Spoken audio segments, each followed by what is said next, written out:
Round 11 of the 2016 iRacing World Championship Grand Prix Series on RaceSpot TV, streaming live on iRacingLive, is coming up next from the Okayama International Circuit.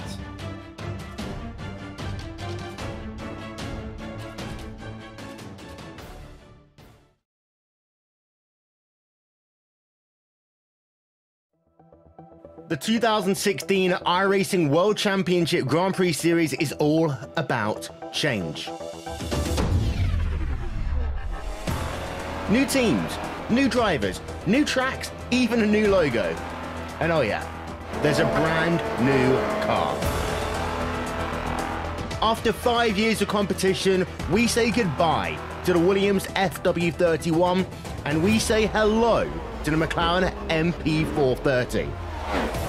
But this isn't just a brand new car, it's a whole new ballgame.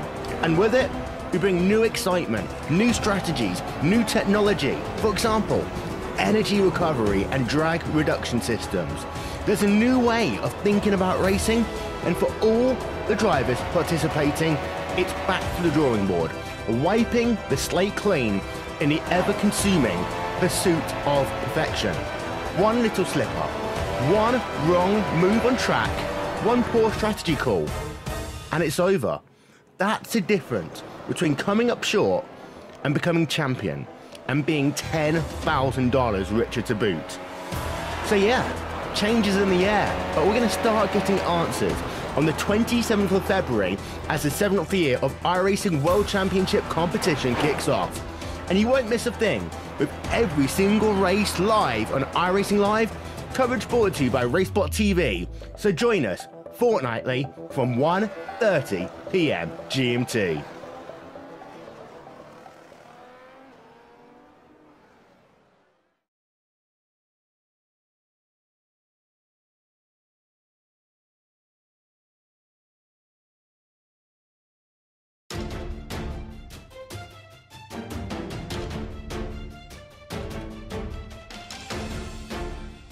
Welcome to the Okayama International Circuit in Japan, which hosts the 11th round of the 2016 iRacing World Championship Grand Prix Series. It's all on RaceSpot TV, streaming live on iRacingLive as usual, the second of two successive Japanese rounds. Last time out 2 weeks ago, we're at Motegi, but this time out, formerly known as TI Circuit Ada, this Okayama International Circuit will provide a good little challenge for our drivers today. Overtaking could be a little bit difficult. 3.7 kilometers, 2.3 miles clockwise layout, 11 turns, so a very short layout, 4 to the left, 7 to the right, which will all challenge the drivers for 83 laps of racing today. Minimal elevation change, small little dip at turn 4, and that sort of rises on that back straight for the best overtaking spot. Using the full course layout here today, which is a track so famous for previously hosting the Formula 1 World Championship, the World Touring Car Championship as well, and many famous motor racing series in the past. So the venue, laser scanned as usual here at iRacing, and as we hope for a good little challenge as we mentioned before, 83 laps will be tough for these drivers. Let's see who will come out on top as we enter qualifying here for the first time for round 11. Good afternoon everybody, Johnny Simon in the commentary booth on hand, alongside Rachel Whiteford, Jake Sperry, Hugo Luis as well on cameras. Now Rachel, we saw Gregor Hutu last time out take an incredible win, and this year he gets we normally see him at around this part of the season start to improve. Is it too little too late for Gregor, or has he sort of just timed it right to make his comeback to Cronke? Well, this will be the time we need to see Johnny, of course. Good afternoon, and we're on board with Gregor Hutu as he goes out to prepare for his qualifying laps today. He's 13 points adrift right now of Martin Cronke, your championship points leader. Martin has had a fantastic season so far. The consistency has been incredible, and with them both on similar starts, the same, well, the average finish is quite telling. Martin Cronke 2.0, Gregor Hutu 2.9. So Cronke has been more consistent, and it's not too little too late at the moment. There is still plenty of time. 13 points is not a lot. One DNF could completely change that result entirely, but it's still in favour of Cronke. He could afford another bad result here. Branda have always struggled with these Japanese tracks. This is like Motegi, Suzuka, and here at Okayama, and they can afford more bad races before they have to put the hammer down and go towards the end of the season, and well, Greg Hootu is still on that back foot.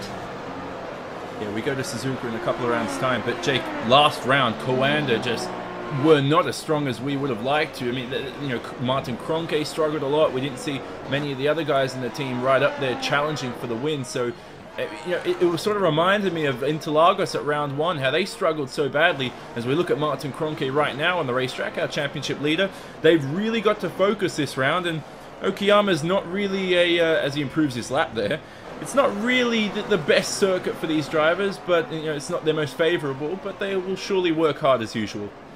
Yes, definitely. What does have to be remembered, though, is the 2 races prior to what was Motegi, Martin Kroenke was winning by absurd margins and was completely dominant over the likes of, say, Gregor Hootu, really showing exactly what he can do. Mitchell de Jong goes second in practice at the moment. Well, in qualifying, it's a Coanda 1-2 at the moment, so it's really showing here that Coanda have just bitten back here compared to Gregor Hootu, who's only on row 2 at the moment. Big shout out to Michael Dinkel as well, but we saw it at Interlagos, Johnny. We saw it where we had a situation where Coanda weren't the best, but they were still getting those top 5 finishes. They were still scoring solid points. It doesn't matter how far you are away, as long as you're in those top points, I think we can see a great challenge towards the end of the season. Yep, we follow Riley Preston on board now as he heads past turn 4. That's the Atwood curve. Flicks on DRS now on the main straight. This will be the best overtaking spot here today, Rachel. Into this turn 5 hairpin, but the downhill braking zone makes it a little bit difficult, a little bit more easier, as Riley Preston uses all of the curb there, a little bit easier to sort of run too wide into that corner, which Riley doesn't do at this stage of qualifying with 7.5 minutes remaining. No, running too wide in qualifying wouldn't be very advantageous for anybody, but it's a track that does have good racing here, of course. We expect lots of passing into turn 5 with the DRS, but it's going to be an exciting racetrack. This track has a lot of driver skill required.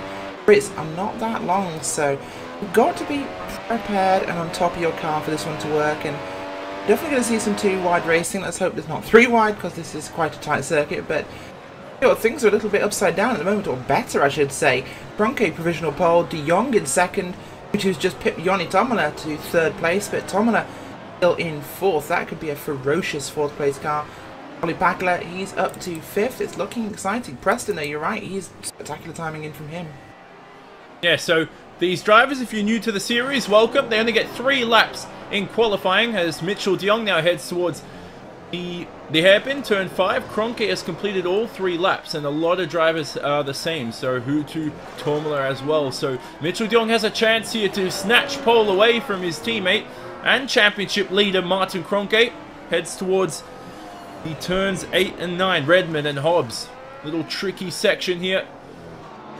Just trying to flow the car in. Applies the throttle, little wheel spin there for de Jong. Touches the grass a little bit as well. Doesn't want to run wide here. Waiting for the front end to bite. Applies the throttle. Touches a bit of the gravel to the left-hand side, but flicks on DRS to end his lap. And can Mitchell de Jong take pole position? It is not enough to improve his lap time. So that was a very scruffy lap there, Jake. And Mitchell de Jong will start on the front row provisionally at the moment, unless anybody else can improve.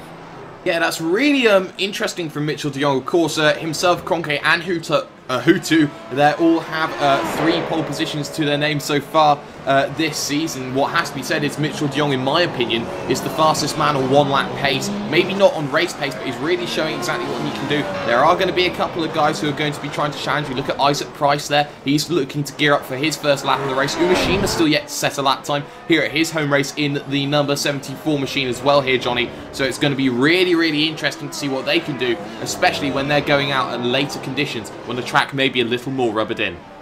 Yep, so Ilkka Haapala just improved to the 5th position, and he still has 1 lap remaining to improve his time. So this could be a great lap from Ilkka Haapala if he can get it stuck, done and dusted. Holtzman, though, he aborts his lap at the final corner there. So Patrick Holtzman, he is still able to complete another lap, I believe. So Patrick Holtzman still has a chance to improve from the 6th position. But Haapala right now is on a pursuit to, well, he wants at least the front 2 rows on the grid. He has to take it away from 4 drivers who have all won races in this series. Well, only 3 of them have won this year. Mitchell de Jong hasn't, but he has won a few last year. Here's Haapala, though. Final corner looked a little bit scruffy there as he it just doesn't look fast, Rachel, at this point of the lap, so Harpala may be slowing down, and yes, he aborts that time. But starting from 5th is actually pretty good, you'd say. Really not a bad place to start. On a track like this one, you really do want to start near the front. It's going to be critical to have track positions, so looking at Graham Carroll there, but critical to get that good qualifying in, so we need to see that happening from those guys at Apex Racing UK. They've had some improvement in qualifying this season. Let's see if they can carry that on forwards again, but it's not looking like they can just now. Yeah, so Carroll, he's already completed all 3 of his laps in qualifying, so that would not have counted if he crossed the line. But Isaac Price, who returns to the series, will complete a lap maybe this time, but is he beginning one? We'll wait and see as he crosses the line. This may count though as he crosses the line here. Here he goes, Isaac Price. That's a 1 minute 10.8, so that's just a little bit of a banker lap there, Jake. Now Isaac will push on a pursuit to hopefully a top 10 qualifying result. That's where he's been sort of this season, especially with Inex's gains in terms of pace for 2016. Yeah, Inex Racing have really shown that they can come up to the fore right now. He is 27th out of a possible 27 right now. He's got 2 laps to go, heading himself through the outward curve, now onto this back straight. Isaac Price now really trying to rev up through the engine, going up through the gears, heading himself down to the hairpin. He's really shown here exactly what he can do, and actually, he does miss the apex ever so slightly on entry, corrects it on exit, but doesn't use all of the track then down into Revolver, and now you can see he runs a little bit wide as well, so this is another scruffy lap here, Johnny, and he'll only have 1 more lap to go after this. He really doesn't want to be stuck towards the back of the grid at the moment. I don't see anywhere else for him. Yeah, so Isaac Price, who will run a 24-hour race, we'll speak about that later, all on his own for charity, so that's a good little shout out we'll give to him later. He's really...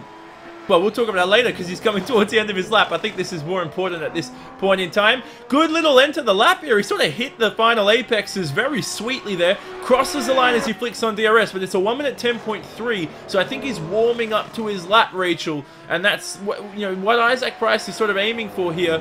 Although he messes up Williams' turn 2, probably hasn't lost too much time from that. Maybe half a tenth. Yes, certainly, and Price needs to push now. He can even get this one done and see if he can improve his qualifying position, of course, but starting back there will not be a good place for him. He needs to get a good lap in here. 1 minute 10.389 is what he has to beat. He really wants to be in that top half of the field, so he needs to get down to a low 8 would be ideal. A low 108 is the target time coming through turns 6 and 7 here.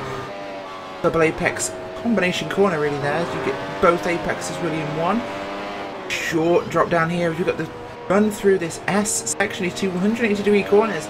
Very tough on the car and the driver, making sure that car is slowed down but rotating. An ultimate corner coming up for us now for Isaac Price. Can he improve on this lap? We'll soon see. Final corner.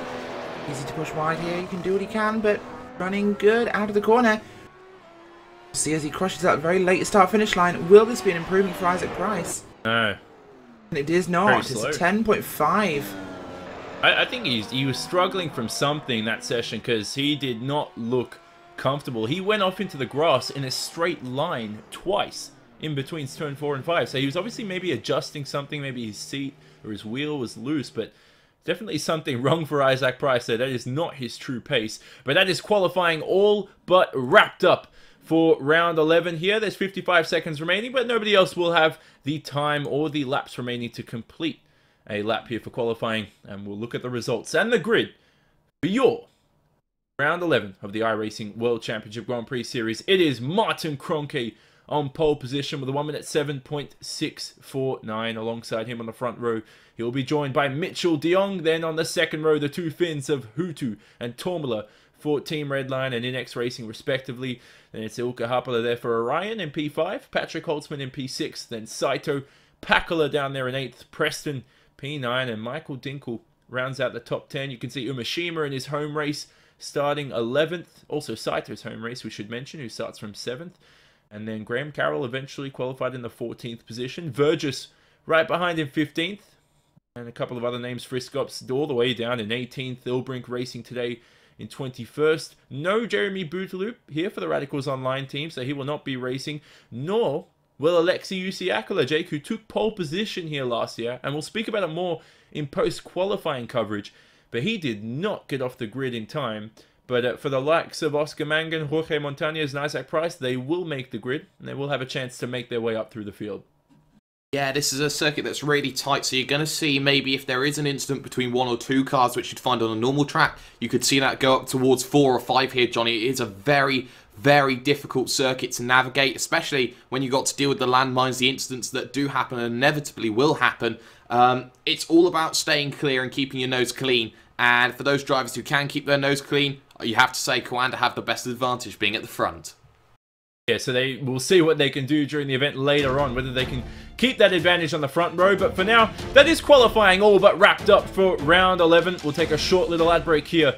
You're watching round 11 of the iRacing World Championship Grand Prix Series on RaceSpot TV, streaming live on iRacingLive, post-qualifying coverage and pre-race coverage coming up next.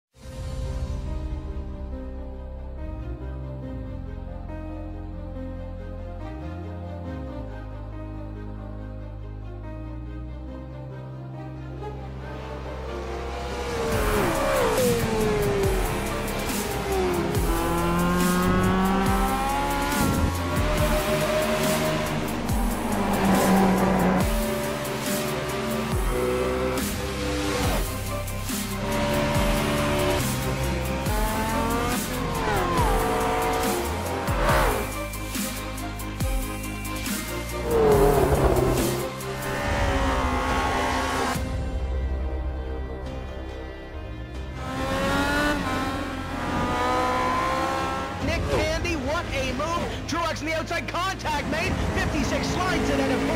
Who's going to be at the stripe? Dead even, give it to Ryan Truex. Truex is your winner over Tandy.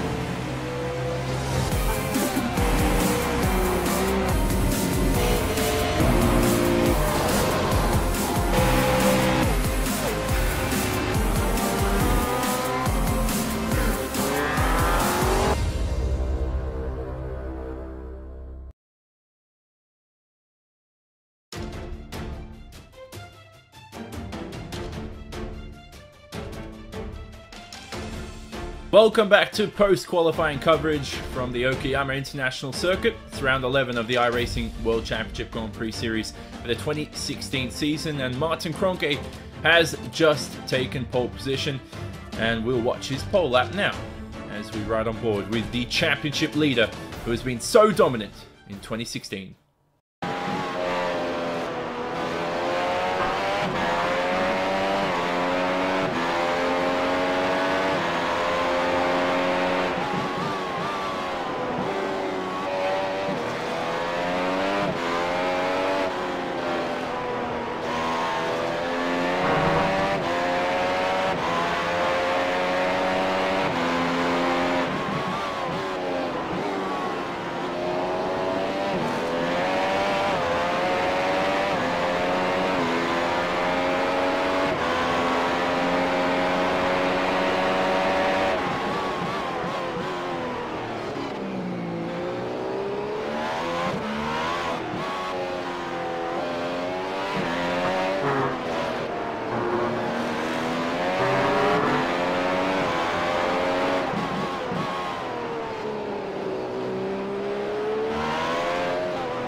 Well, 1 minute 7.649 for Martin Kroenke, another pole position to his name there. And Jake, I mean, a wonderful little lap for Martin. This track is not easy in terms of setup. You know, you've got the anti-roll bars to worry about, lots of medium to slow speed corners too.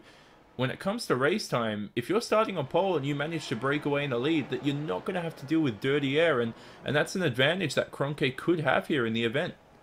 Yes, most certainly had a very clean lap there. Just a couple of little corrections he had to make, but nothing too major in his respect. And it's very atypical of Martin Kroenke. He's a very clean driver. He is the cleanest driver in all of sim racing, in my opinion. You look at his stats, which is something that we do like to do. He has 5 instant points over 10 races, and 2 of those instant points come after the checkered flag. he is averaging under half an instant point a race. And that just shows you that the cleanest driver's there at the front. He'll stay, he'll try and keep out of trouble. He hasn't finished outside of the top 5 all season here, Johnny. And that is so, so crucial when it comes down to the shuffle. There is one drop week in action, and he is really showing that all his weeks can't be drop weeks. Yeah, so next week will be the last week at Indian. Not next week, sorry, next round at Indianapolis, the road course. Will be the last time out, Rachel, that anybody can actually take a drop week. So it's between weeks 1 and 12. Everybody has to attend those final 4 rounds at Spa, Suzuka, the Nürburgring, and finally Circuit of the Americas to end the season. But you know, Jake mentioned a good point here. Kroenke is so consistent, and I had a chat with Fernando Guerrero, who should be racing in the World Championship. He didn't get his license though. He'll probably be back next year, hopefully. But he told me how he just thinks that Martin Kroenke, when he drives, doesn't think he can make a mistake. Like when he's in a race car, making a mistake is as rare as, you know, not making a mistake. So I just feel like the confidence when Kroenke drives a car is as incredible as we've ever seen. It certainly is. And Martin Kroenke, in the past, as we know, had some issues with consistency, but this year has been a different story. We've seen a different driver, Johnny, and he's had a fantastic level of consistency and impressive maturity and just fantastic pace. He's driven some incredibly strategic races, brilliant thought in the cockpit, and we've seen a different driver. We've always said he is fast, but now I think he's a major threat. Just like last time in 2011 when iRacing switched to cars in this championship series, the Dallara 05 IR05 car to the Williams FW31. Yeah. A Coanda driver won the championship in Hugo Luis. This year we've changed to the McLaren MP430. Will a Coanda driver win again? Well, Martin Kroenke is trying to be that man. Yeah, well, back then it was My 3ID Racing, but it was still pretty much the same team. Most of the drivers are still the same from back then. They changed names midway through 2014. Yeah, I was about to say 2013. That would have been wrong. But anyway, we enter a part of the season, Jake, here where Hutu's starting from 3rd. He did take 7 poles last year in 2015, but Kroenke was the more consistent qualifier. I feel now, though, he starts on that clean side of the grid. He's got a bit more grip. And we saw Alexei Usiakala last year, who's not racing today, but he had such a horrific start. I mean, you know, it would have been a great confidence-boosting race for Alexei. Pole lap was almost perfect. Starts from pole. I think he dropped down to 6th by the end of the first lap or something like that. So he just had a horror start. Kroenke just sort of needs to get the initial getaway right, and I think he'll be fine. But Hutu from P3 needs to jump Mitchell de Jong, right? Because he's going to be stuck behind 2 Coanda cars, which is definitely not what he wants. Most certainly, you look at Mitchell de Jong and you have to think that after all the bad luck he's had, granted his pace has been very similar to Martin Kroenke, he hasn't had the strategic awareness, he hasn't had himself the awareness to get himself up through the field. He's had technical issues at Montreal from the best I can remember, and he'll be just there sitting as a rear gunner for Martin Kroenke in terms of trying to fight with Gregor Hutu. Hutu needs to get a fantastic start. He needs to bridge that 13-point gap. Yes, the drop weeks are going to benefit Hutu because of his 11th place finish at the first round at Interlagos compared to the 5th place of Martin Kroenke, but you know, you've got to get as many points as you can, and Hutu's got to try and overcome the odds here if he wants to get a win. We know what sort of talent Gregor Hutu is. It's just about a chance of executing it. Yeah, so let's see if... well, I think the X factor here is actually Mitchell de Jong starting from 2nd. I don't know what's going to go on. Is he actually going to win the race, or is he going to drop behind those 2? I have no idea. So we'll have to wait and see anyway. Yoni Tomla could also be called an X factor because of the fact he's won 2 races this season. He starts from 4th. So let's look out for that later on in the race. But one man we must talk about, Rachel, is Mr. Yuta Saito. He starts from 7th. Joined the Radicals Online team at Sebring this year, and he's in the top 10 of the championship right now. I think he's currently 7th, and he was 4th or 5th, I think, the round before, but he missed last round, his home race at Twingring Motegi. But that doesn't matter, does it, when you've got 3 home races on the calendar, and this is on the calendar, and this is his 2nd one. Certainly is a good chance for him. We'll see what he can do, of course. But you said previously you'd messaged me saying we're going to talk about Saito next. Okayama Saito? What? Saito? Oh. I completely got that one backwards, but Yuta Saito's had a great season so far. Great season with, of course, the Radicals Online team. And I'm looking forward to seeing what he can do in this one. He's definitely move and the Radicals can run towards the front and make this an exciting race again. Yeah, Riley Preston as well, starting from 9th, the Australian. He's had a good little season, good rookie, joined the Orion team, so he's sort of found a little home for himself, Jake, and that's what you need in sim racing, is an atmosphere where you can be comfortable with, you know, somewhere where a lot of these teams have. And for the likes of Patrick Holtzman, who currently doesn't have a team, he's one of those drivers who's searching for it. But Holtzman and Preston, two big talents, and in two different situations, they can still be fast. I don't know why. I don't know if you can explain that. Well, it's all about comfort and how comfortable you can feel behind the cockpit. You need to look at, say, Patrick Holtzman, who is an independent driver doing everything on his own back.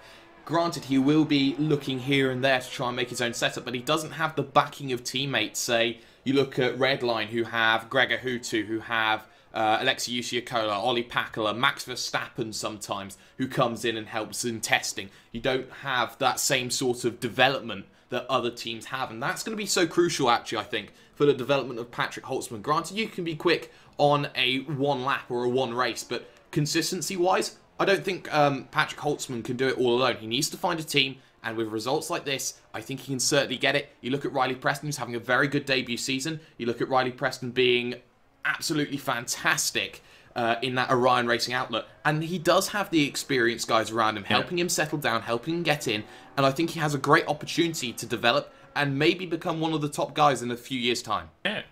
Yeah, and you mentioned good environment at Orion, and they've got a lot of experience. That team has been around for so many years. Finally come race time, 83 laps, Rachel. Probably expecting one stop again, considering in qualifying. I mean, Kroenke set his pole lap on his 3rd lap in that stint, and that's his final lap. He could have even gone longer if that was possible.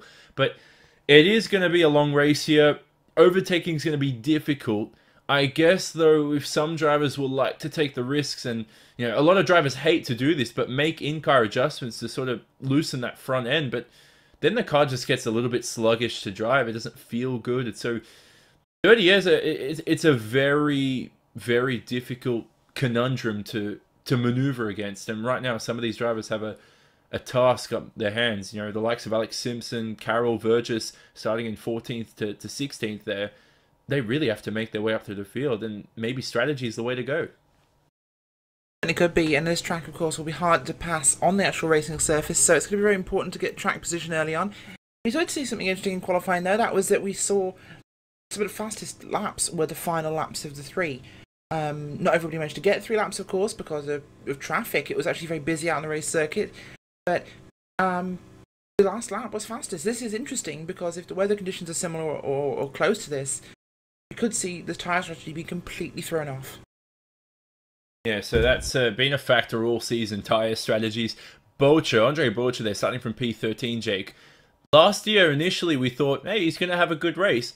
And then just every little thing didn't go his way. He was unlucky, couldn't get past cars, he was struggling for pace. He's in that similar position like he was last year. He's got to hope that he gets a good start here. Now, into turn 1, it's a 245-meter run into that first corner. Where would you attack as a driver? You know, I mean, outside could work, because then you'll be on the inside into turn 2 at Williams, or you know, maybe you just play the safe game and go for the inside line, so you're not on the outside of any pinball attacks or any accidents like that. So it's a very interesting sort of part of the race, because it is medium speed, this corner, and different drivers will have different confidence turning the car into the corner. It's very difficult to say where a driver should place this car in the opening laps, because it's all dependent on however many variables it is to put yourself in the right situation. If I'm starting P13, of course, I'm on the clean side of the track. I'm looking here. The outside is potentially going to be good, but you don't know what sort of start you're going to get. You don't know which cars around you are going to be there. You don't know if there's going to be an accident, but generally you want to get to the inside as quickly as you can. It is more right-handed corners than left-handed corners, so the advantage, you have to say, despite being on the cleaner line, you have to say, if you get yourself on an even number grid, on a grid slot, you're going to be alright. You're going to be fine, because you've got more right-hand corners than left-hand corners, and you can make the advantage of the inside line.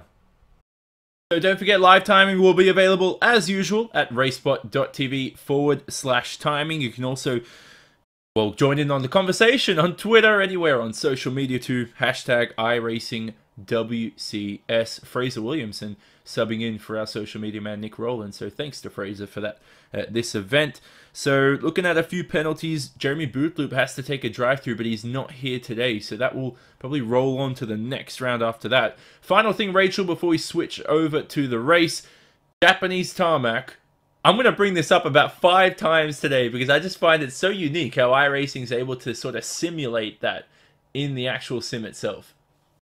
It certainly is, and it's one thing we always talk about, but it always comes up. We always need something to talk about during the Japanese races, and there's we'll 3 rounds this again, year. of course, yes, it's all pumice, it's all volcanic rock. Of course, we have certain igneous aggregates, of course, in Western Europe, and they use volcanic rock as an aggregate in Japan, and it ends up making very smooth tarmac, very slick. And you do see that in the iRacing, in behaviour of the track, and that's something I love about the iRacing sim, is that we have this same behaviour. It's translated, and these tracks are typically a lot smoother, a lot slicker. So it does make it very, very different, and it's something these guys have to take account of. Yeah, we even had, I mean, we're going to Indianapolis next. The cones there were a big factor, but I guess that's sort of been reduced because a lot of driver complaints. They'll be reduced after lap 2. Yeah, they'll be reduced after lap 2. They'll be obliterated as well. But even that kind of stuff, to that detail is being simulated. So it's good to see. Who knows what will be simulated next? Leaves getting stuck in the engine. Maybe that's a little bit too far. But anyway, let's go to an ad break now. We'll switch over to the race after this. You're watching round 11 of the 2016 iRacing World Championship Grand Prix Series. Do not leave us.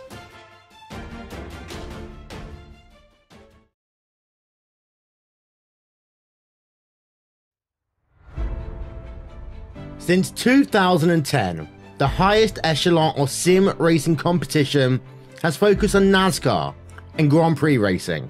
50 of the best drivers in the world doing battle for championship glory.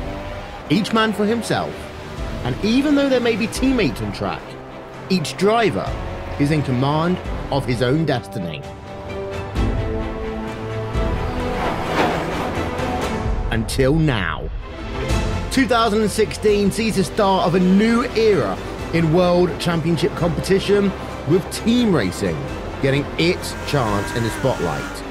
No longer can one driver rule supreme, but you must rely on those with whom you share a car, a setup, a strategy.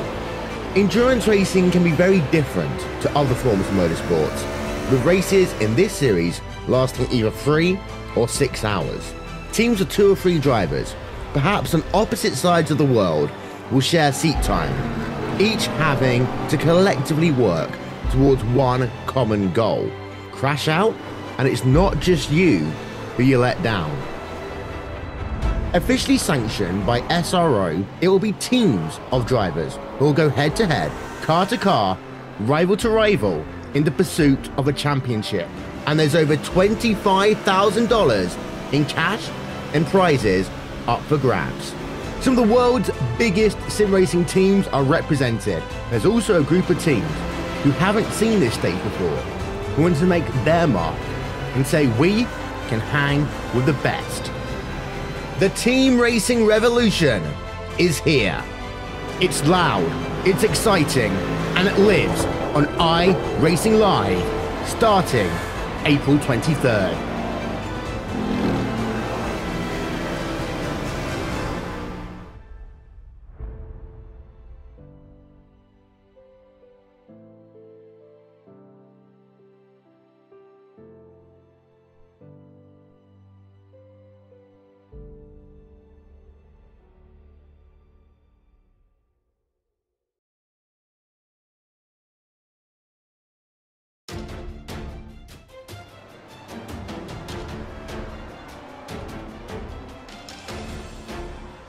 It's race time from the Okayama International Circuit, round 11 of the 2016 iRacing World Championship Grand Prix Series. It's going to be a thrilling race, 83 laps of action. Later today, 3.7 kilometers, 2.3 miles, clockwise layout as usual. We'll see which drivers will come out on top. It's Martin Kroenke, our championship leader, starting from pole position. Alongside him is his teammate, Mitchell Dion, on in P2, as we said, starting alongside him. P3 and 4 will be Gregor Hutu and Joni Tormler. Look at the rest of the grid a little bit later on, but here we start, Jake. 83 laps of racing, probably a one-stop race coming up right now. Will anyone take the gamble and go for that two-stop? Probably not, just simply because of the fact that overtaking is going to be such a huge challenge. Yeah, it's a very tight circuit. It's going to be very difficult to see overtaking happen, but you know, if you can make it work, go for it by all means. Someone in the midfield really doesn't have to do anything too different there. They really have to make sure that they get that strategy perfect. It's going to be all about who's the cleanest in the stops, and you've got to talk about the pit lane as well here, Johnny, because you take the pit lane 2 corners from the end. It's very similar to Sochi in that manner, the Russian circuit, in the fact that you have to make sure that you're going to be clean, and you've got a massive depreciation of speed heading down into that right-hander. It's going to be so crucial, and I think everyone's going to try and minimize time. Yeah, at least it's not like the what's that, the Yeongam circuit, the Korean circuit. I feel like they designed the circuit and then they accidentally forgot to add a pit entry there, but that I've seen some pretty bad accidents happen there in sim racing at that circuit, but that's a story for another day. Anyway, we'll look at the grid here for today's event, and as we spoke about before, Martin Kroenke starts on pole, a 1 minute 7.649, a couple of tenths slower than last year's pole time. Then it's Mitchell de Jong on the front row, starting alongside him, Hutu and Tormler in 3rd and 4th, and then we have Happela, Patrick Holtzman 5th and 6th, Saito, Pakala, Preston Dinkle round out the top 10. Look down the order, Filio starts there in the 12th position. He has had good qualifying performances this season, but not the best races. Let's see if he can improve on that later on in the event. Peter Berryman all the way down in 19th to start this race, so he maybe hasn't practiced enough, maybe just had a poor event, who knows. Wait and find out anyway, depending on his race pace. Vincenzo Mico starts in 24th, just behind Diogo Oliveira, and just ahead of Oscar Mangan in 25th, and Jorge Montañez and Isaac Price bring up the back of the grid. Now, Rachel, only a couple of minutes until race time. We'll go with our race picks now, and I'm going to go first. I think Martin Kroenke should be able to win this event. But do you think that maybe Hutu will be able to jump the Coanda drivers? Maybe this qualifying time is just an illusion. Maybe Hutu is as fast as them. He just wasn't able to get it done in qualifying. It's going to be a tough one, I think, but I do think my pick will be Martin Kroenke. Impressive improvement from them. Typically not as great at these Japanese tracks. They tend to suffer, but to see them more at the front is impressive. Looking forward to seeing what they can do, but well, it's going to be interesting. De Jong has been jumped by Hutu in the past on starts. Hutu will be on the clean side of the grid. That will be an advantage for him. So we'll have to see, but expect Hutu in 2nd place by the end of the first lap. What about you, Jake? Maybe Joni Tormler from 4th? Another X Factor? What about Isaac Price from the back of the grid? That would be impressive. Probably won't happen, though. Probably won't happen. It will be very interesting to see what will go on. My pick for the race win, though, I'm going to say is going to be Gregor Hutu. He's on that up form. He won by over half a minute down at the circuit known as what is Motegi. And you know what? Yes. He might be starting from 3rd, but he does have a great opportunity to get past both Coanda cars very early on. Yes, he does. That start will be very interesting, and we know that it's going to be a flat start anyway. No undulation here, so no uphill, downhill stuff to deal with like you're at Interlagos, for example. It's 245 meters from pole position to turn 1. But as we approach the race, Shannon Whitmore, our race director, thanks as always to him for managing that. Telling the drivers a little bit of a good luck, worrying them about safety first. He's not saying the message, Rachel, which I always hate in sim racing, where people say, please be safe into turn 1, because it's pretty obvious that everyone's trying to be safe into turn 1. You'd think that, but we've seen plenty of times when Indy they have not races. been safe into turn 1.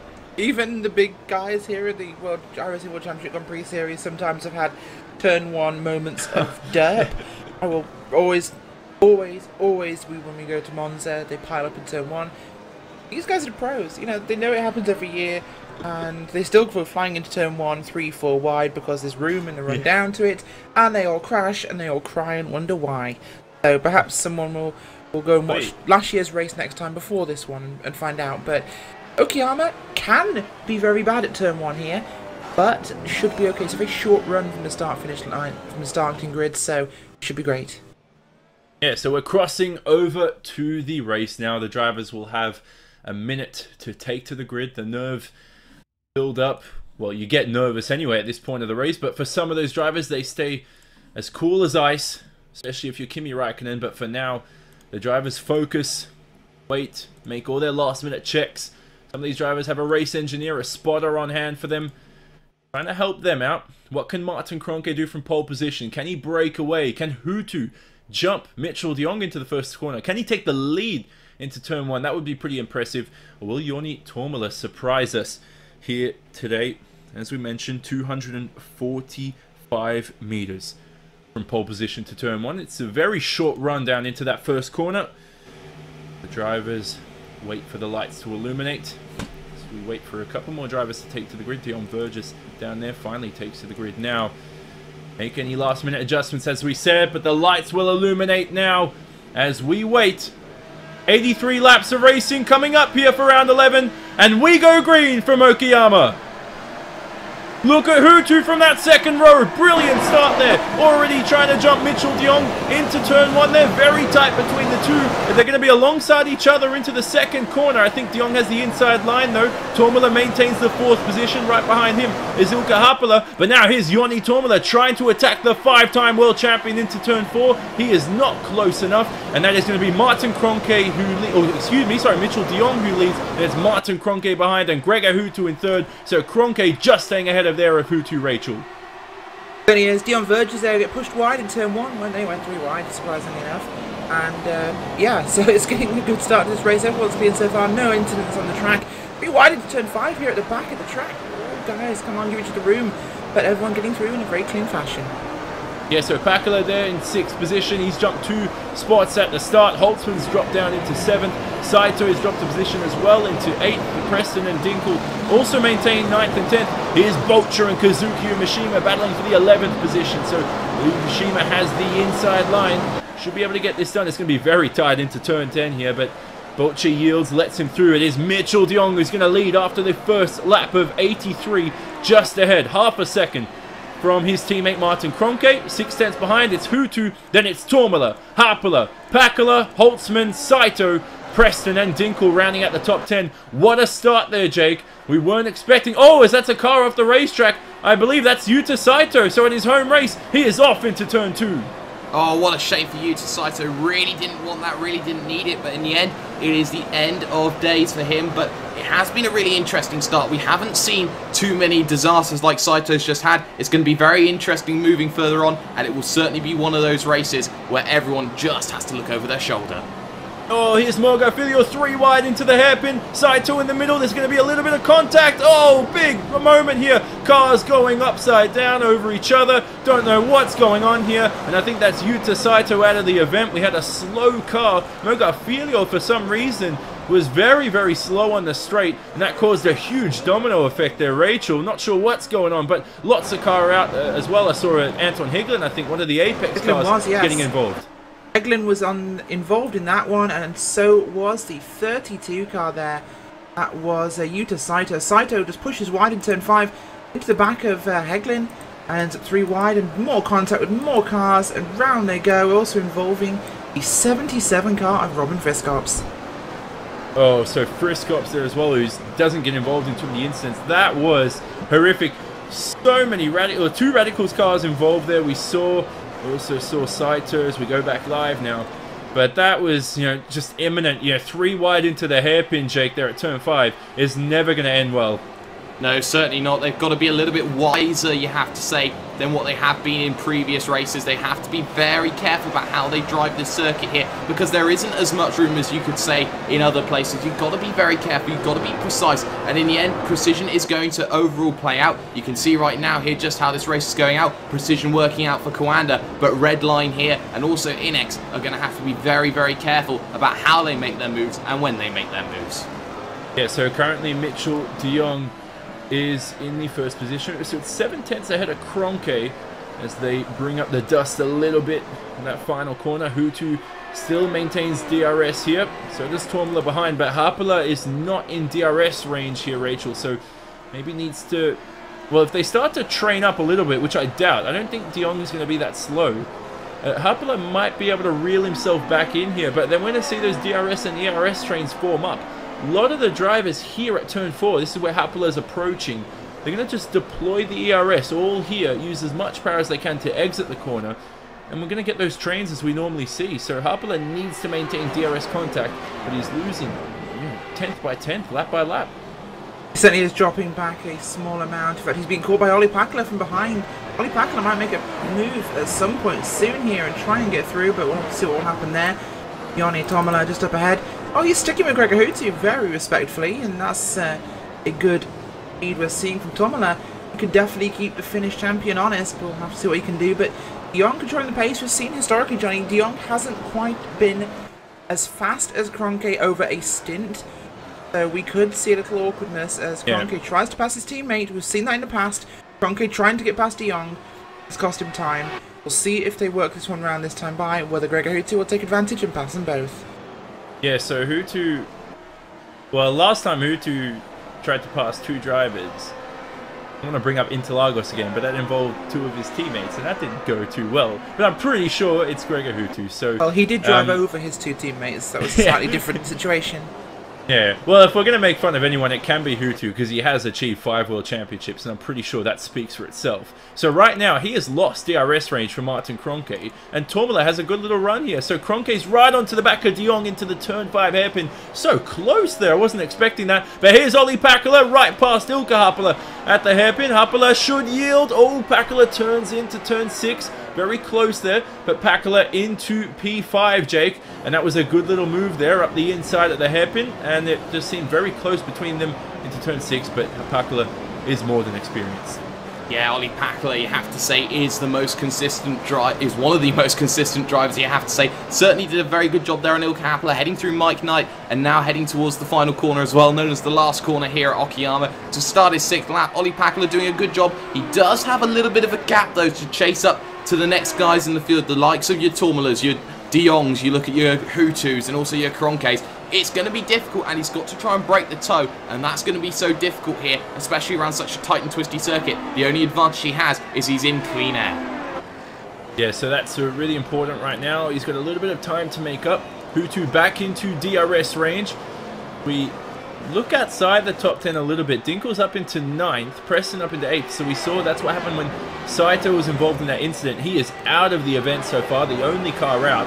That just did not end well for him, Rachel. A guy we said who has had such a good season is now at his home track, and he wasn't able to capitalize on it. So hopefully Saito can bounce back from this. He's already taken that drop week at Motegi, so I don't know what's going to happen now. He's just going to drop down the order in the championship. Unfortunately, these things happen, of course. He got himself into a couple of bad situations there, Johnny, and that's cost him. And these are things, if you want to get a good championship result, even if you're not going to win the championship, if you want to get a good result, a top 10, you need to focus on consistency and trying to take every position you can when you're in a new season, when the new team is sometimes a little much. Sometimes just focusing on getting those positions and holding what you can hold is more important. Of course, every race driver doesn't want to do that, but it's the way to get good championship results. And Saito just pushed a little too hard today, got himself in a few bad situations. Pushing wide there in turn 5 was just awful, especially 3 wide. And just to quote race director Shannon Whitmore when he said this one, apparently 3 wide helps you find Pokemon faster. So I guess that's what they were doing, maybe. Yeah, maybe. I don't know. So anyway, we'll let that speak for itself, as Kroenke is still very close to Mitchell de Jong here into turns 6 and 7. Piper, they head towards turn 8. Redman, which is not named after the rapper, Jake, but it is a left-hander, and it is a basic left-hander. Then we flick into the right-hander of turn 9, Hobbs. Okay, very, very close here. He's got a little bit of a chance into the first corner, you could say, but I'd say maybe try and sort of make your teammate go offline into the first corner or trick him, and then set the move up into turn 5. So keep making him go offline. If you get what I mean there, I'm not articulating myself well here, but you get my point. Is that Kroenke needs to sort of play a little bit of mind games, sort of force his teammate offline, or they can work together and break free from Hutu, which they're currently not doing.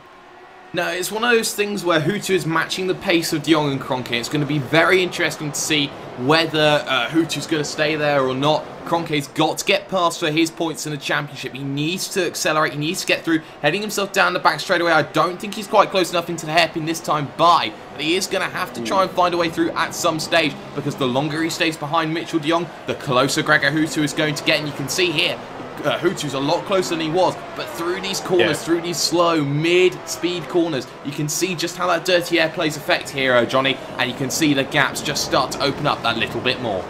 Yeah, little train here, Rachel. We've got 4 cars, De Jong, Kroenke, Hutu, Tourmalet. All 4 of them have won a race in this series too. Pakala in 5th. He's 2.2 seconds behind, so he's not close enough. This is really important right now that they just maintain contact with each other, all stay in the DRS range. It'll help with saving fuel at the same time. And it will be, but of course they're all going to be bunching up, which only benefits the guys further back, Tourmalet and Hutu especially. Kroenke, well, if he gets any closer to his teammate, he's going to have to try and find a way past and get that race lead if he needs to break away and try and win this race. With a track like this, he does need to break away, make that escape and get himself into a good position, but as it stands, Hutu's right there, he's right behind him. He needs every point he can get, and, well, this is not a way to whittle down an error margin. Okay, at the end of the straight, still not close enough. If that straight just needs about 50 meters more, and it might be a little bit good. Right now, it's abysmal. But De Jong, he is just a little bit in front. 3/10 now, the gap on the relative times. 1.6 seconds the gap between the top 4. If you're following us on racespot.tv/timing on our live timing page. That is so close, Jake, right now. But the problem is, as I said, when it comes pit stop time, we're expecting a one-stop race. Maybe that undercut is the option. Sometimes you don't want to do it because you're not going to have the grip come the end of the event. But at the moment, I think that if Tourmalet, for example, is at the back of this line for the next 30 laps, we're going to have another David Coulthard Arrows moment at Monaco. He might have to undercut and just make his way through using strategy. As Tourmalet goes off the racetrack there, but he saves it. He's lost a few tenths from that. Yes, he has there. He's had to be very careful, and that is just a little bit of impatience coming in from the Finnish driver. You say they're supposed to be ice cold. Well, Tourmalet's certainly not being like Kimi Räikkönen's actually going to see a pass for the race lead, and I think that one was a little bit contrived there, Johnny. That looked a little bit like team orders, just that little bit, because you could see it was a massive overspeed there compared with De Jong to Kroenke. De Jong's going to stay behind, and now he's going to play that rear gunner role. He said, you know what, Kroenke, I'm the quicker man. I'm going to go forward. I'm going to push on, and I'm going to try and get that race win. Mitchell, defend my flank because I've got Mr. 5-time behind me. Yeah, so now De Jong has to watch out because Hutu is very, very close, as Jake mentioned. So lap 10 of 83, they'll begin lap 11 as they cross the line. I think De Jong has just made that move stick. So good little team tactics there. They've got Martin Kroenke just ahead into the lead, and De Jong will be able to defend that second position. That has allowed the Rachel Tourmalet back into the group, so that mistake hasn't proven too costly for him. He'll need to capitalize here, though, as Hutu is well, he's not furious, but he has to be a little bit, starting to get a little bit impatient here. He knows Kroenke's been released. Release the Kroenke, as we always say. He doesn't want him running away with the win this easily. Absolutely, Martin Kroenke now has clean air, and that means absolutely everything for the championship leader. He can push as hard as he needs to now. He hasn't got a teammate in front of him, no dirty air. Hutu, well, he's trapped back in that dirty air, and he has a very hungry Joni Tourmalet behind him, pushing to get a place off 5-time. So it's going to be an exciting one to see what can happen here. See whether Gregor Hutu can deal with Mitchell de Jong. Can he get past the tail gunner? Can he get up towards Martin Kroenke? Can he fight for this one? This isn't the Gregor Hutu we saw at Twin Ring Motegi. This is the Gregor Hutu we saw in the first half of this season. And he changed that mode. We'll have to see. Yeah, we'll wait and see in the next few laps here. And that number 66 car for Team Redline, the 5-time world champion. If anybody's up for the task here, it is him. He has got the pace, and he's started to improve his aggressiveness in 2016, which I always thought was a room for improvement for him. He's proved me wrong with that. But right now, Pakala there in P5, he's dropped off. So it is a top 4 group. It's now 2.8 seconds the gap, and he's got a little bit of a train behind. So he wasn't able to break free from Ilkka Haapala there in the 6th position, Jake. But he's still, keeping his distance a little bit there. Holtzman 7th, Preston 8th. Then Dinkel just starting to lose contact at that DRS range. He had a slow lap last time around, and Kazuki Yumashima could be all over the back of him here on the main straight. Flicks on DRS though. Dinkel also has DRS, so he must have just got it. Kazuki goes for the inside, very deep under braking. Oh, a little bit of contact as well as Dinkel tried to turn in, and Kazuki straight off the racetrack. That move just was not going to work at all, Jake, as Kazuki outbraked himself into turn 5. Yeah, it wouldn't work at all, and well, it certainly hasn't paid off then for Kazuki Yamashima. He will drop himself down in time, but he is lucky in the fact that Andre Borcher is a little bit further down the road. And actually, is that Graham Carroll who's actually just got past Andre Borcher this time by? Yes, it is. So Graham Carroll starting to make a few inroads here through the field here, Johnny. And you have to say, Graham Carroll doing a fantastic job. Started 14th, now into P11 right now. He's +3, and of course, he's tied on points with Mitchell de Jong, so really needs to get the hurry up here, Johnny, if he is going to equal the likes of the Coanda Sim Sport driver.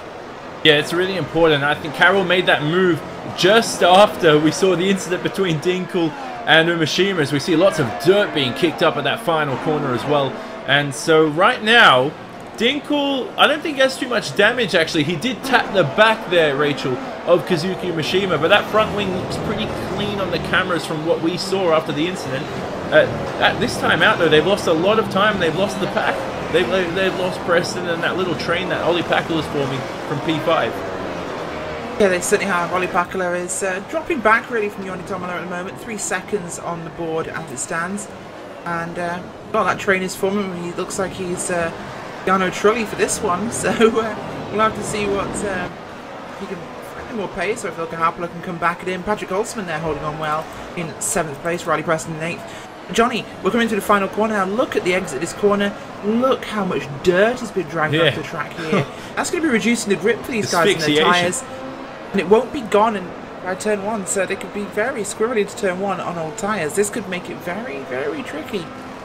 Yeah, so, I mean, some drivers trying to, you know, especially with the dirty air, it's a struggle to turn into the corner. The tyres start to wear out a little bit as well.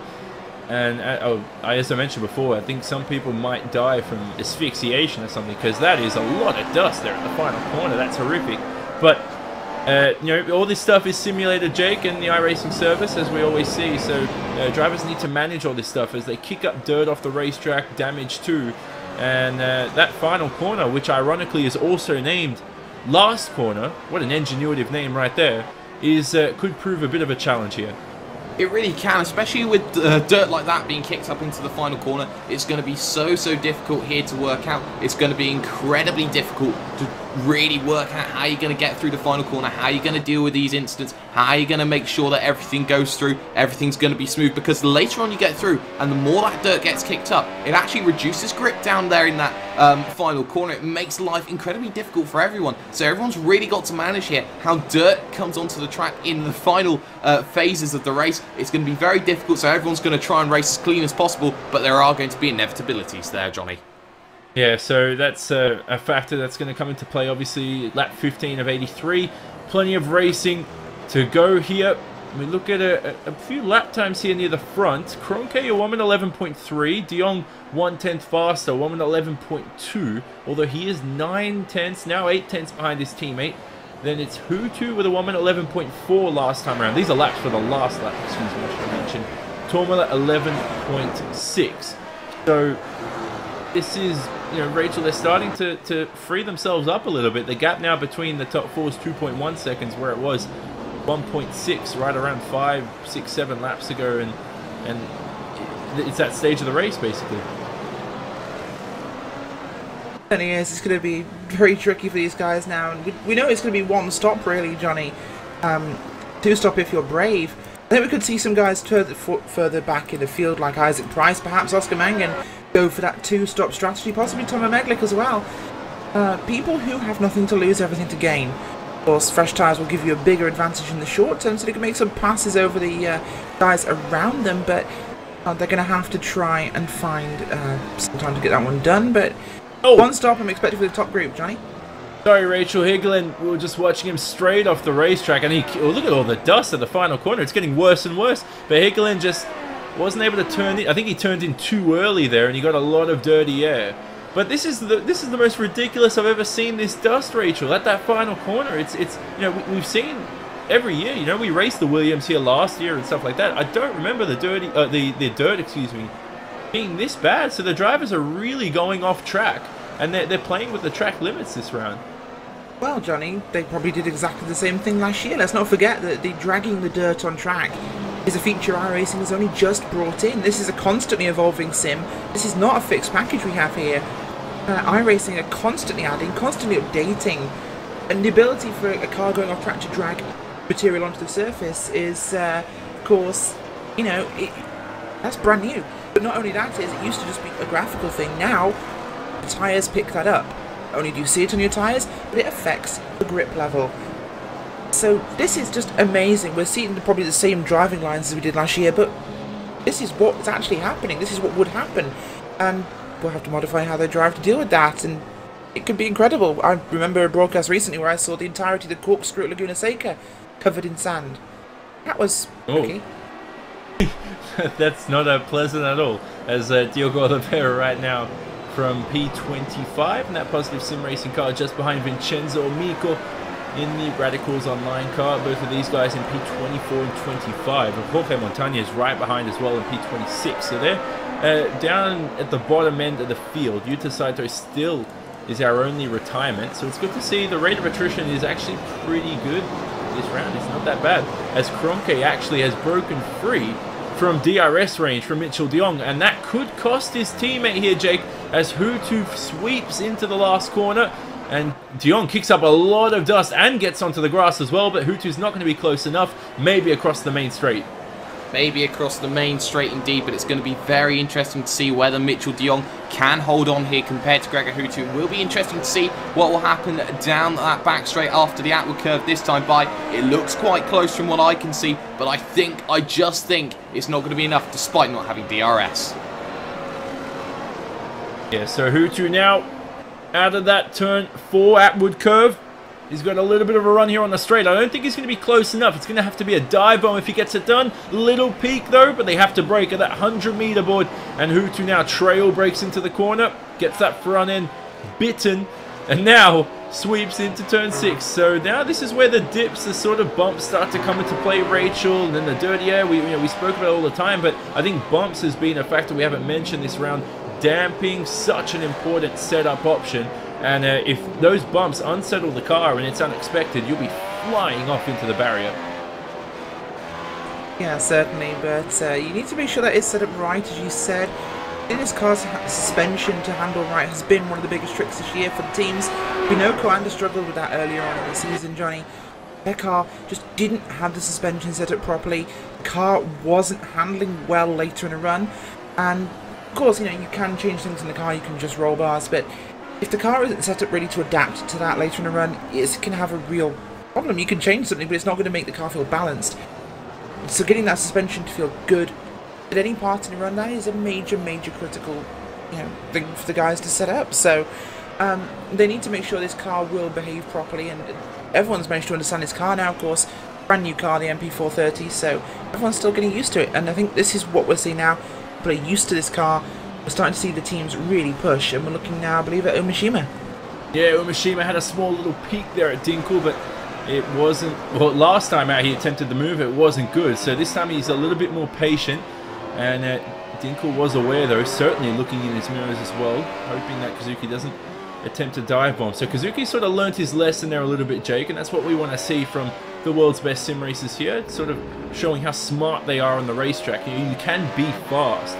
But we see so many drivers who are quick over one lap that just can't string it over a race distance, as Dinkel gets very unsettled here in the final couple of corners. And I think Kazuki Umeshima could have a run here, into the first corner. He flicks on the DRS, but I think Dinkel has all the ERS power, can manage that MGUK, and he sweeps into the first corner, still in P9. But as we mentioned, Jake, that is something we like to see, is the brain being used in a race car.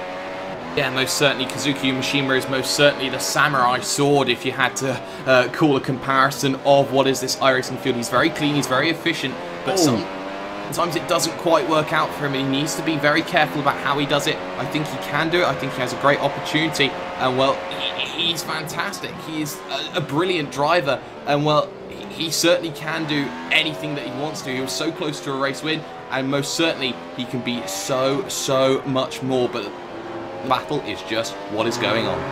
Yeah, Umashima had a huge moment there in the exit of turn 4. He just saved it. You know, when you engage those gears, Rachel, it's so hard as well in this car, the McLaren MP430. You know, lots of wheel spin when you go from 3rd to 4th to 5th, and you know, Kazuki was there on the brink of spinning out. He just saved it. Yeah, he certainly did. Great driving by him. That was a spectacular save. Sometimes the biggest saves you don't even see. You know, you can't even see some of the biggest wiggles you have in the car. They just look very small on the outside, but and driver's hands and feet are all over the place, but well held together. And just want to update on Martin Cronke. 1.6 seconds now over Michel de Jong. Michel de Jong still holding off Gregor Houtu, so gap is beginning to widen now. This is what Martin Cronke wanted, what he needed. Out of DRS range, pulling away. Yeah, so we're currently looking at Peter Berryman on your screen, trying to attack Mo Garfilio for P15. So Berryman started down the order we saw in P19. He's made his way up a couple of positions. Filio's the opposite. He's dropped a few positions. Goes defensive here on the straight.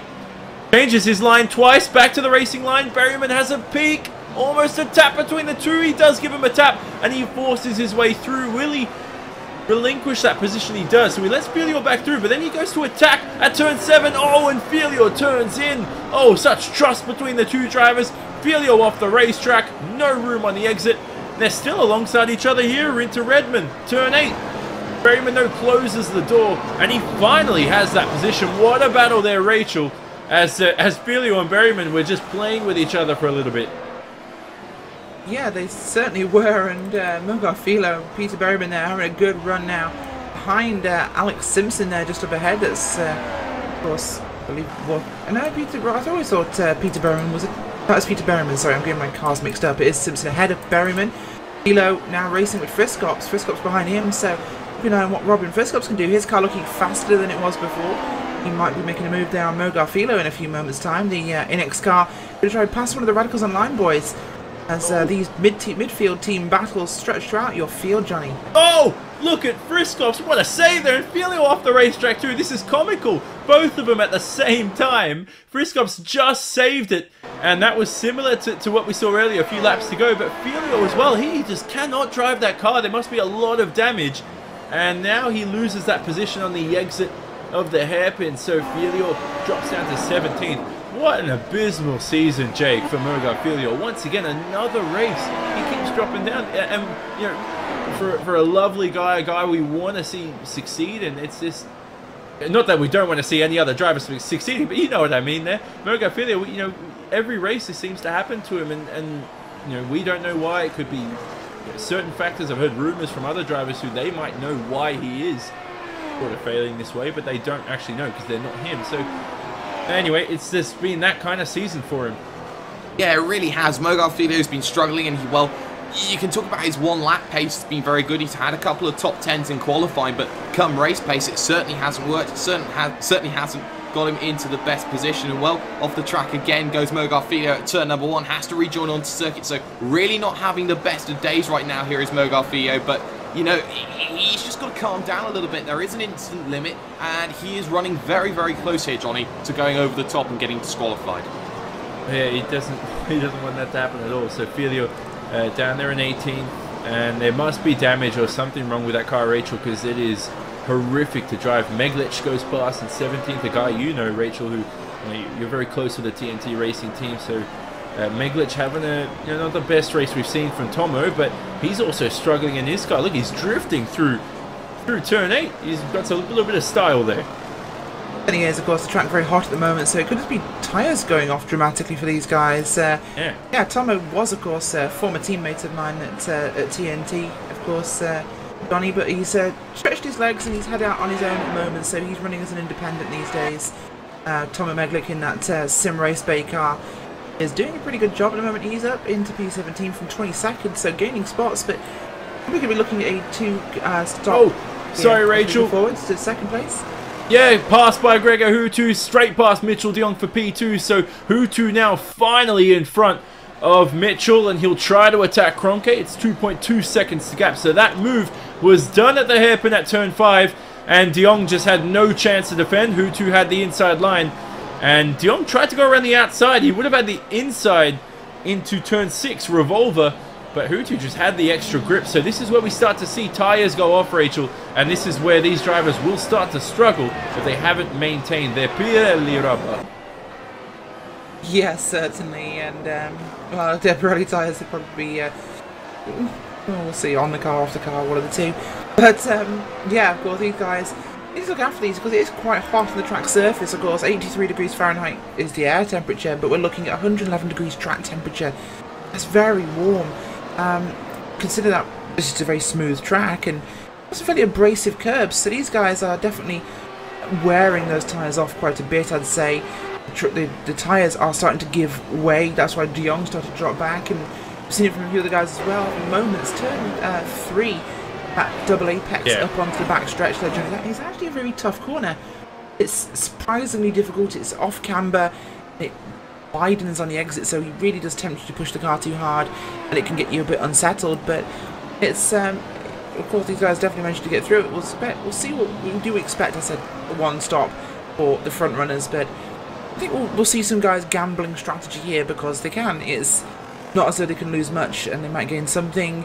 Fresh tire advantage is fairly big. I mean, to look at Martin Kroenke now as an example, he's doing 1 minute 11.6s compared to at the start of the race when he was, as he is heading in. Yeah, he enters the pit lane there. Sorry to cut you off. So Mitchell de Jong, first of our front runners to enter the pit lane, and could this undercut help? And this looks like a two-stop. That's a two-stopper. So that's definitely a two-stopper. Yeah, definitely a two-stop race. So maybe the one-stop, the tyres just aren't holding up. Quick little pit stop there for de Jong. Does he have clean air, though? That's a big factor that will come into play. He's just ahead of Robin Friskops, and he's got about 3 seconds in front of him, Jake, to Peter Berryman. So Mitchell de Jong here has a little bit of clean air, but it depends if these other drivers who have maintained their tyres a little bit, whether they can one-stop or not. And that we'll see if Mitchell de Jong can make his way through a little bit quicker. Well, it's going to be very interesting to see what Mitchell de Jong can do. Yes, he does have the clean air, but the answer is, does he have the flat-out overall pace on fresh rubber? That is going to be the question. Kroenke, at the moment, you have to say, in the lead. He only managed to get a 2.4-second gap to Gregor Hutu, so that's certainly not decisive at the moment here, Johnny. But what can be said is can be really, really difficult to break away, because catching is one thing, passing is another, and Hutu really does have to turn the style up here if he wants to get past Martin Kroenke. He does indeed. So Diogo Oliveira joins our retirement list. Has had a little hiccup on the exit of turn 4, that the corner Rachel was talking about before, the Atwood curve, where it sort of opens up on the exit. But Hutu now was 2/10 slower than Kroenke last lap around. Martin has a little bit of traffic coming up. Well, he's gotten past the traffic actually. So now Hutu's got Vincenzo Amico, who just came out of the pits, Rachel, and we'll see if Hutu might be impeded by the traffic. We'll keep our eyes on this one as more traffic is coming up as well for your leader Martin Kroenke. Gregor Hutu is going to deal with it as well. That will be, of course, critical. And yeah, it's certainly going to be an interesting one as we develop this one further on. Now we're heading into that two-stop window. We could see everyone make a two-stop here. There could, I think, perhaps with this being very smooth yet quite an abrasive surface, we could see everyone make two stops. So we could be expecting to see Kroenke and Hutu in very shortly. But as I was going to say with Martin Kroenke before we had to switch back, there has been a reasonable drop-off. It's been about, for Martin Kroenke, he's had next to none. He's started the race on a 1 minute 11.3, fastest of an 11.1. He's still doing 11.4s, and it's just in his first lap of a 12.1. So that was with traffic. He can still hit within 2-3 tenths of his lap times after this many laps. I think he could definitely be looking at a 1. Whereas we look at someone, of course, further down your field.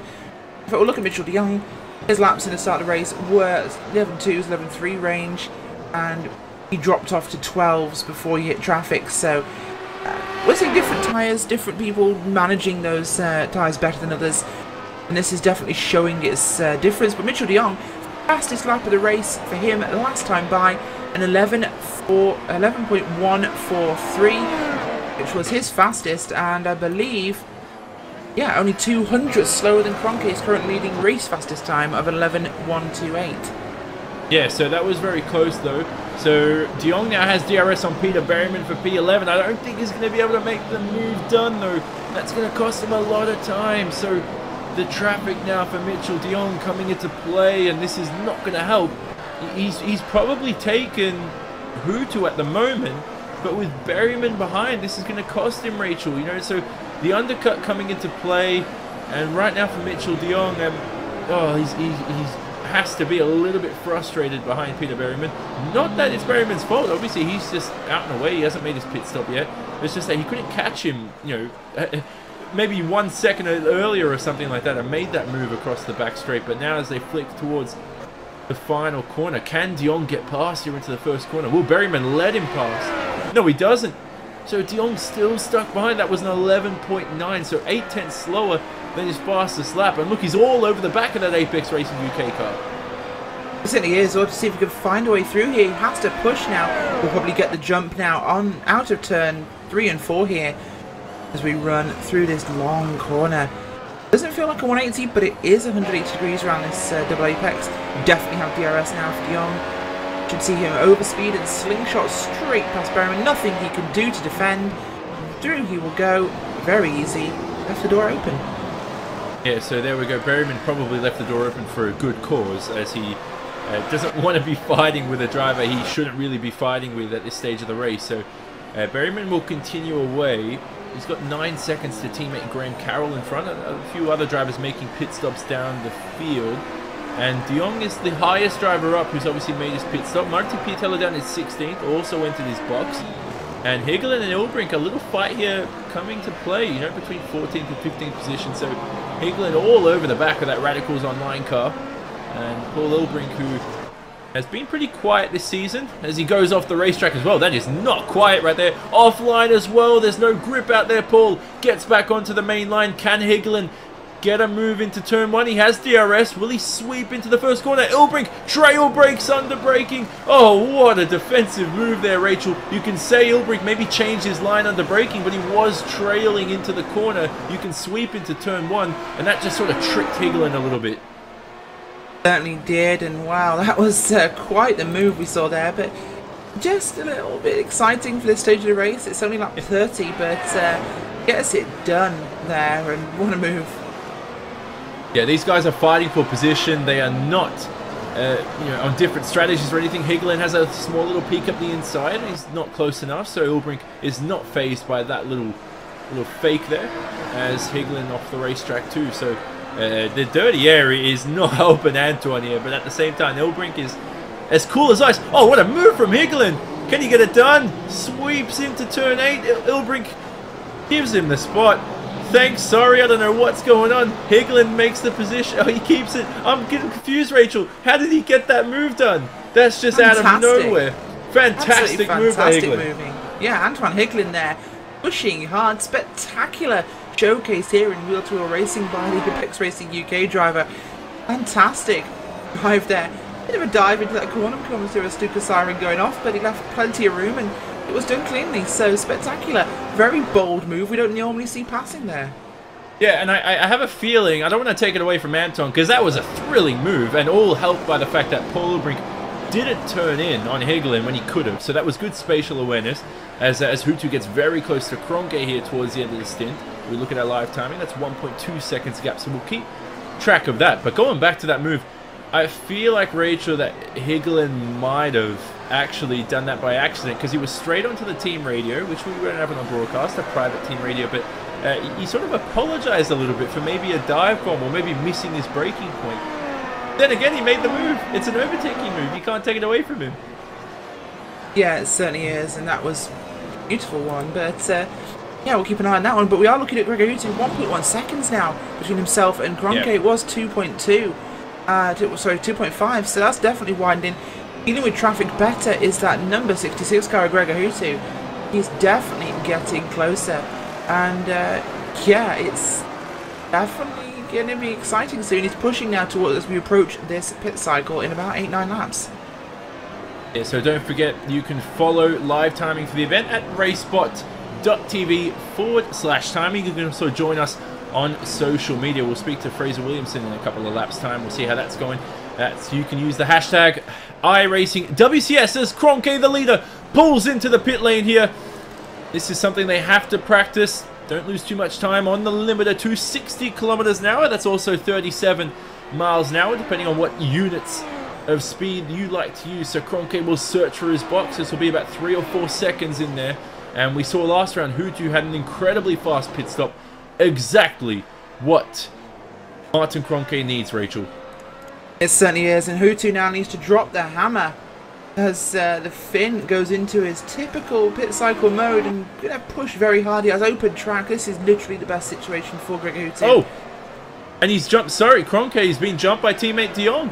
He has an early stop for De Jong, but we expect De Jong's going to have to do a 2-stop here. This has got to be a 1 for of course, Martin Kroenke.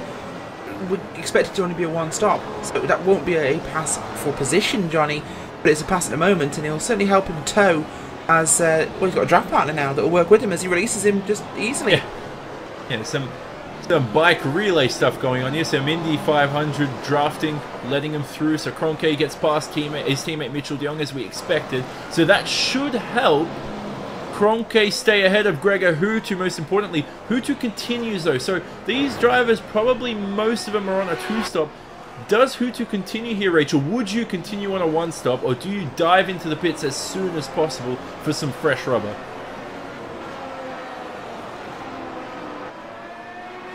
I thought you were asking Jake that question there, Johnny. No, but, for you.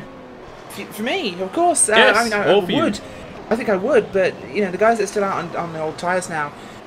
Honestly, I think if Gregor Hutu can hold it out here for about 5 more laps and pit almost at the halfway point, he's good on a 1-stop. The times are still good. He's still in the 11-second bracket. I think if he can keep this another 5-6 laps now, go to maybe lap 40, 41, he is golden to the end, and he might actually undercut the car of Martin Kroenke. Kroenke saw him gaining. Kroenke thought his tyres were going off. I think he's pitted a little too soon. This is going to make a very long last stint for him. Yeah, so as you mentioned, that's a pretty important fact. We'll speak to Fraser Williamson on social media, who's joined us for the first time this season. Jake, Fraser, excuse me. How's it been there? Hashtag iRacingWCS to join in the conversation. The big question I want to ask you is, would you pit now if you were Gregor Hutu, or do you continue on that 1-stop? I would personally stay out. Once you've got the feel of a car, you've got into your rhythm, you just want to stay out as long as you can. Get to that halfway mark, take your 4 tyres, get back out, see where you are in relation to everyone else. Yeah, there you go. And also, social media, how's that going? Good fans? Good comments? Any funny stuff that you can repeat on a broadcast, obviously? Not overly funny stuff yet, but just Coanda with their usual updates as well, so I'd recommend checking them out as well. Yep, there you go. So Fraser Williamson managing social media for us here today on RaceSpot TV. Streaming live on iRacingLive. You're watching round 11 of the iRacing World Championship Grand Prix Series for the 2016 season from the Okayama International Circuit. We have got the Indianapolis Motor Speedway next for round 12. Then it is Spa, Suzuka, the Nürburgring, and finally the Circuit of the Americas to close out the season. Will it go down to the final round? As that could be another factor that could come into play this season. It's so close near the top between Kroenke and Hutu. Hutu continues though here, Rachel, and as I just have a feeling that he's going to 1-stop this race. I mean, if he goes 5 more laps, as Holtzman actually enters the pits, excuse me, not Briley Preston, Patrick Holtzman enters the pits. If Hutu goes 6 more laps, let's say, he should be able to 1-stop this race. The gap between him and Kroenke is 20 seconds. Is it a risk? I know I asked you before, but if you look at the gap now, it's 19.9, it's slowly creeping down. I just think it's a risk worth taking. Well, we'll see, of course, and it does take time, but as it stands, you know, I think this might be the literally best strategy here for Hutu. I don't know if De Jong's tyres will be, Kroenke's tyres will be in a fit state by the end of this race. That's the biggest thing for me, is he has to go 50 laps.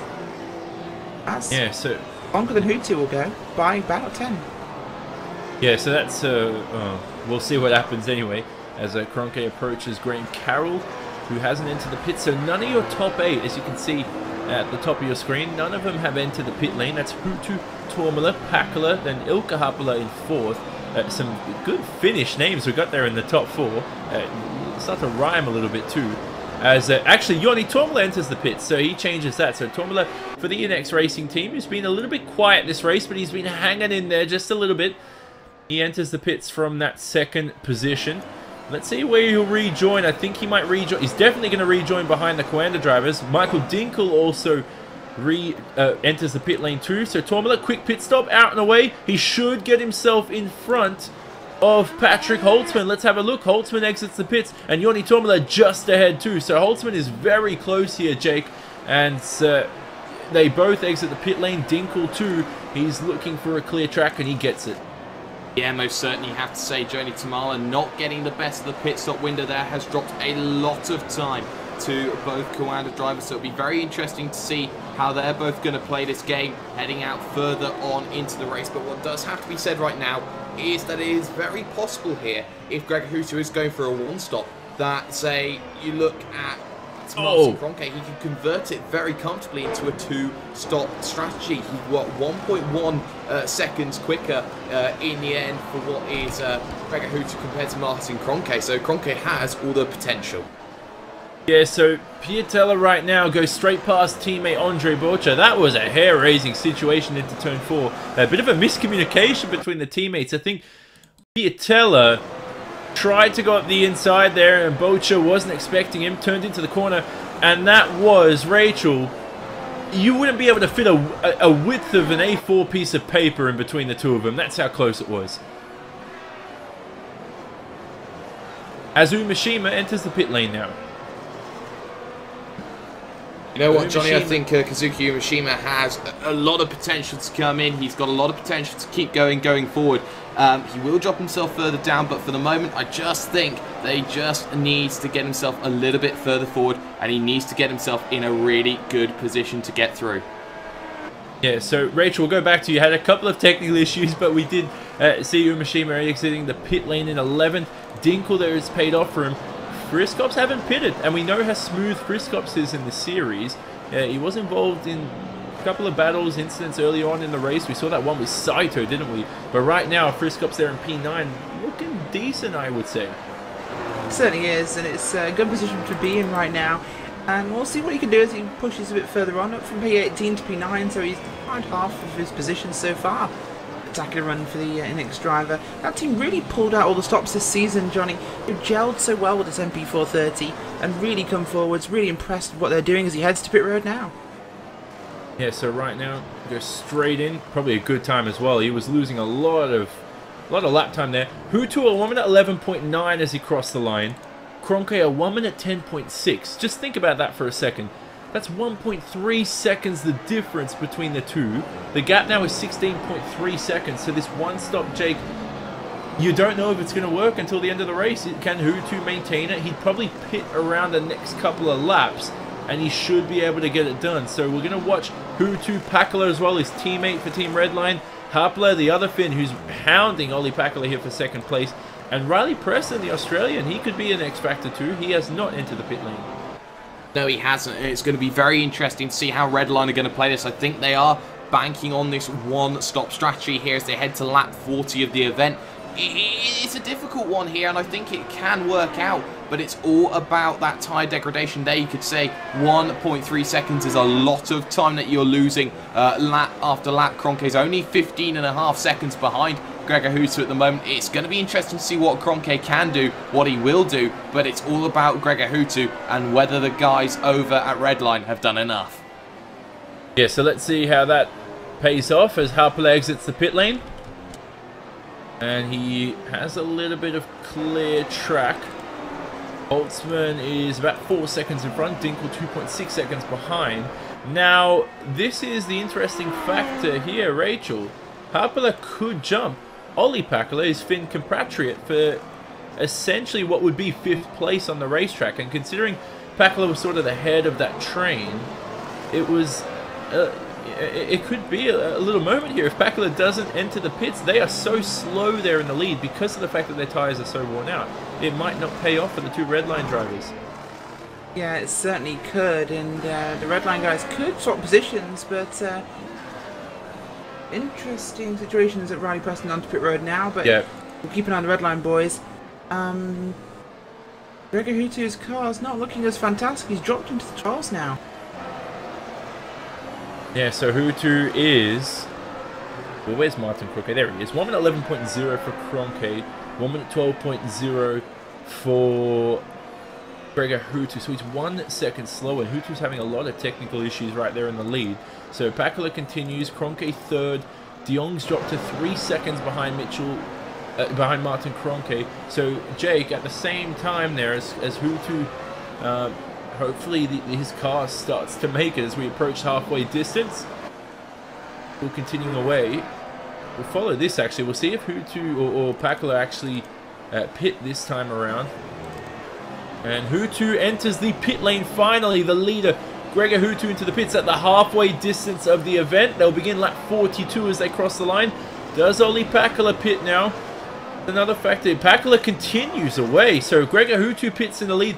He'll definitely feed out behind Martin Kroenke, but will he have some clean air? I think he will. He might get ahead of Joni Tommila and fill in that little gap there. So essentially Hutu will be P3 on the racetrack, but we'll see what happens when it's all said and done. Good pit stop in his box. It's always quick pit stops there, Jake, for Gregor Hutu, and he's out and away in some clean air.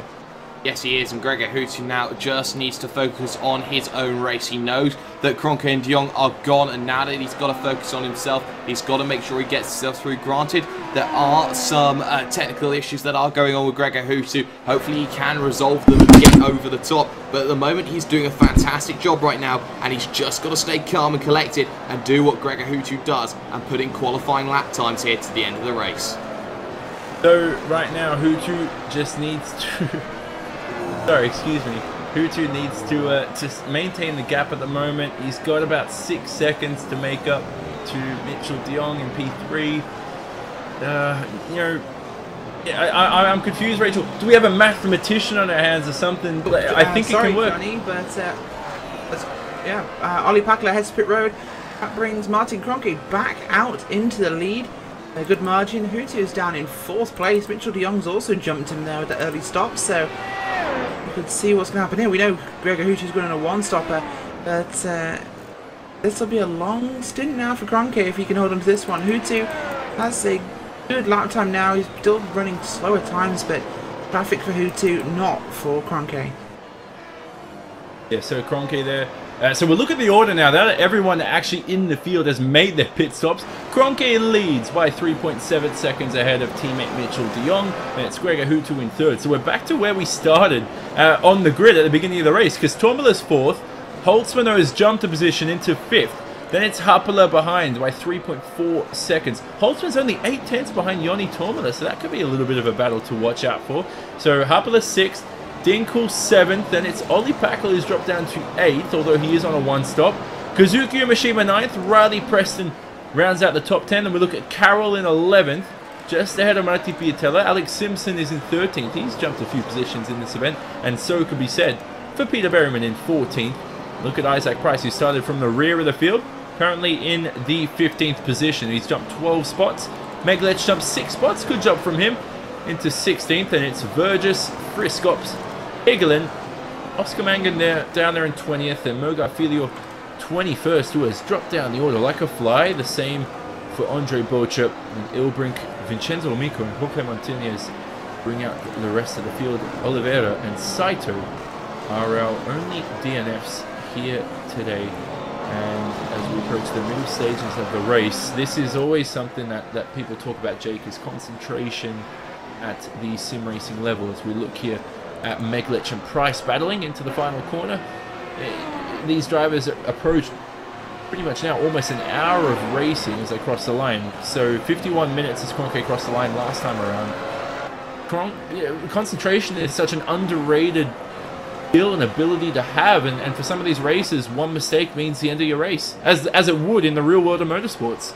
Yeah, most certainly. You have to look at these battles and think, you know, you've got to be calm, you've got to be perfecting every single little line that you can actually get out of it. It doesn't always work out for you, but you can see just everyone really pushing here, everyone really trying to find a way through, everyone really trying just to get that move done, get that move sorted. Price holds on for the moment down into the hairpin, but for the moment, these battles further down the field, they've just got to look and try and get every little point that they can. Sometimes it's not always about the win. Sometimes it's just about getting the vital points. Very similar to an Alain Prost philosophy here, Johnny, because you know what? Whenever it came down to a title decider, he'd just do the bare minimum to get the title. Yeah, so that's that's something to look out for as well. The title is another factor as well. Kroenke, Hutu, it's going to be very close. Can Kroenke extend that lead come the end of the race here today? Will Hutu be able to jump him? So the gap between those two is 9 seconds. Meglic still can't get past Isaac Price. And Isaac Price, Rachel, for a good cause, will be racing 24-hour event later on. He'll probably put up news by himself. And I thought, you know, it'd be a good little shout out for him. He's doing it for a good cause, for charity. 24 hours by yourself. We were just talking about concentration for an hour and a half in Grand Prix racing. Isaac Price needs, I mean, energy drinks, coffee, oranges. What else gives you energy in this world? Apples? I don't know. Well, there's plenty of things that can give him energy, I'm sure, but it's going to be a fantastic thing for charity.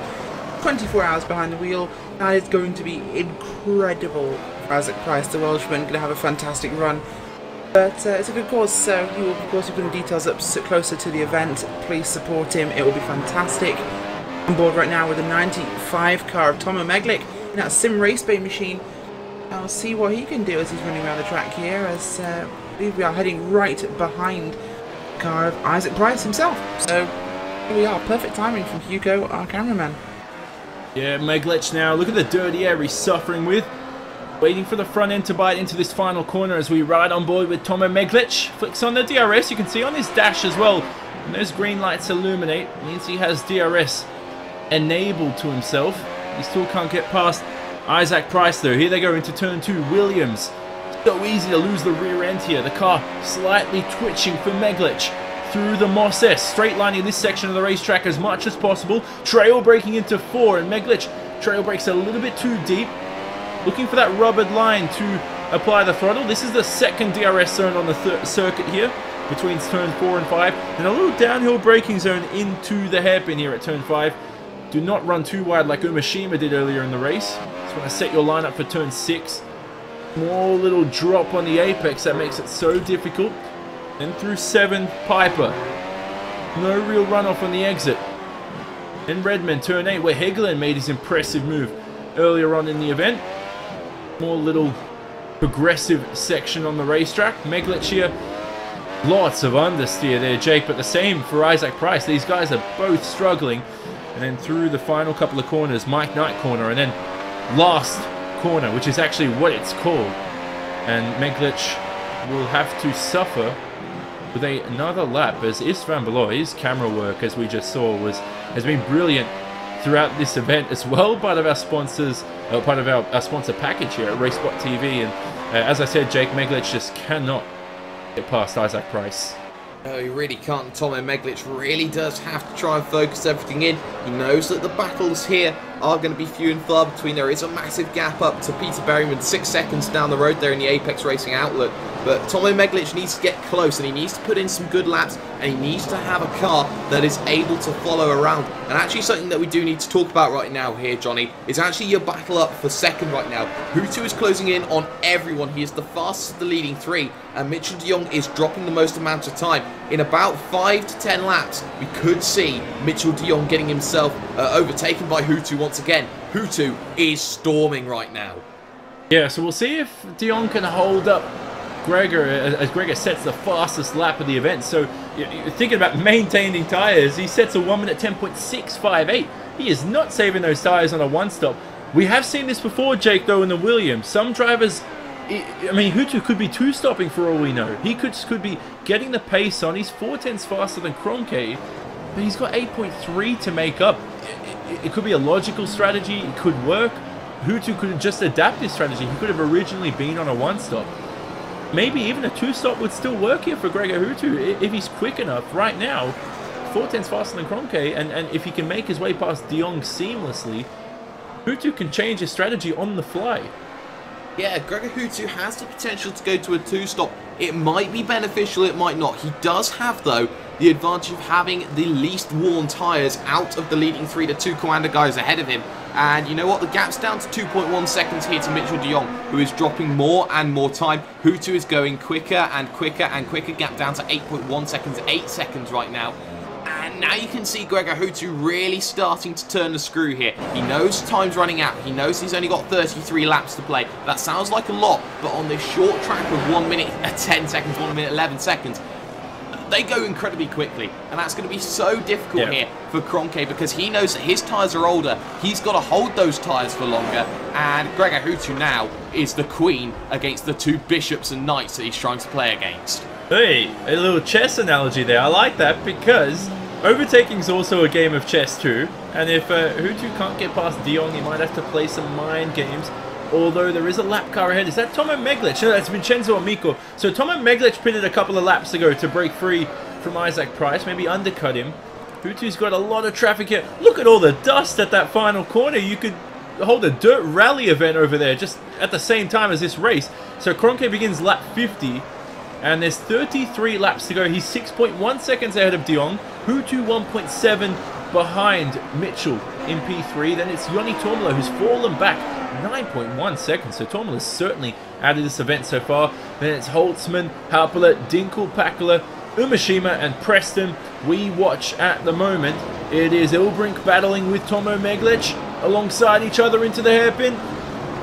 Will they give each other a little bit of space here? Ilbrink has the inside line. Meglic tries to go around the outside. Oh, he might get the move done.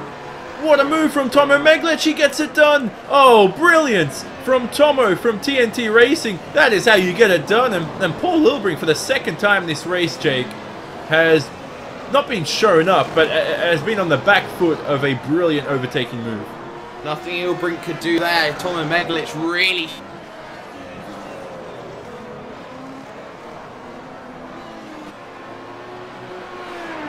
So, a few technical issues there for Jake. Sorry, I thought that was my technical issues. So, Jake will join us a little bit later on, but Ilbrink is stuck behind Tomo Meglic now.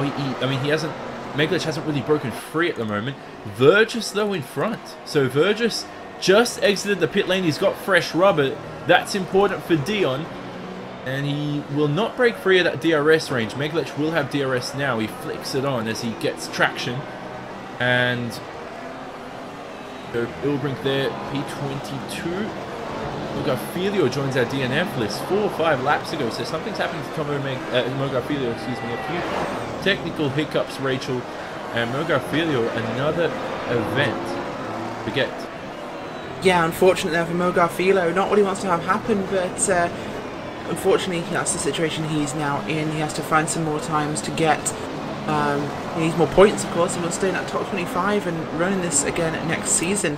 Or he'll have to qualify his way in through the Pro Series, of course, but as it stands, he will do what he needs to do, and well, we will, of course, keep an eye on that one. But looking forwards, the times are interesting between Hutu. He's starting to even out now. 1:10.8 from Hutu last time by. That was stunning, Johnny. Yeah. I think that's to be the fastest lap. No, it's not actually the fastest lap of the race. He's run 1:10s. It's lap 43. So since pitting, he's been running the fastest laps of the race. He is on fire. Gregor Hutu is just blasting fastest lap of the race. Faster than Kroenke, faster than De Jong, faster than anyone. And here we go, Rachel. So De Jong made a mistake at turn 2 Williams, and now he's fallen into the clutches of the 5-time champion.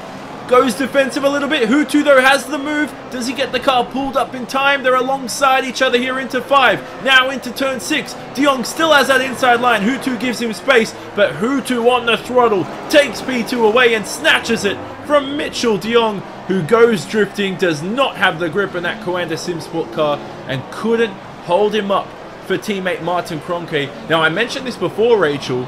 If Hutu can get maybe 3, 4, 5, 10, even half a second a lap here on Martin Kroenke, Hutu can still 2-stop, maybe a few laps after Kroenke and still get a clean move done on him on the racetrack.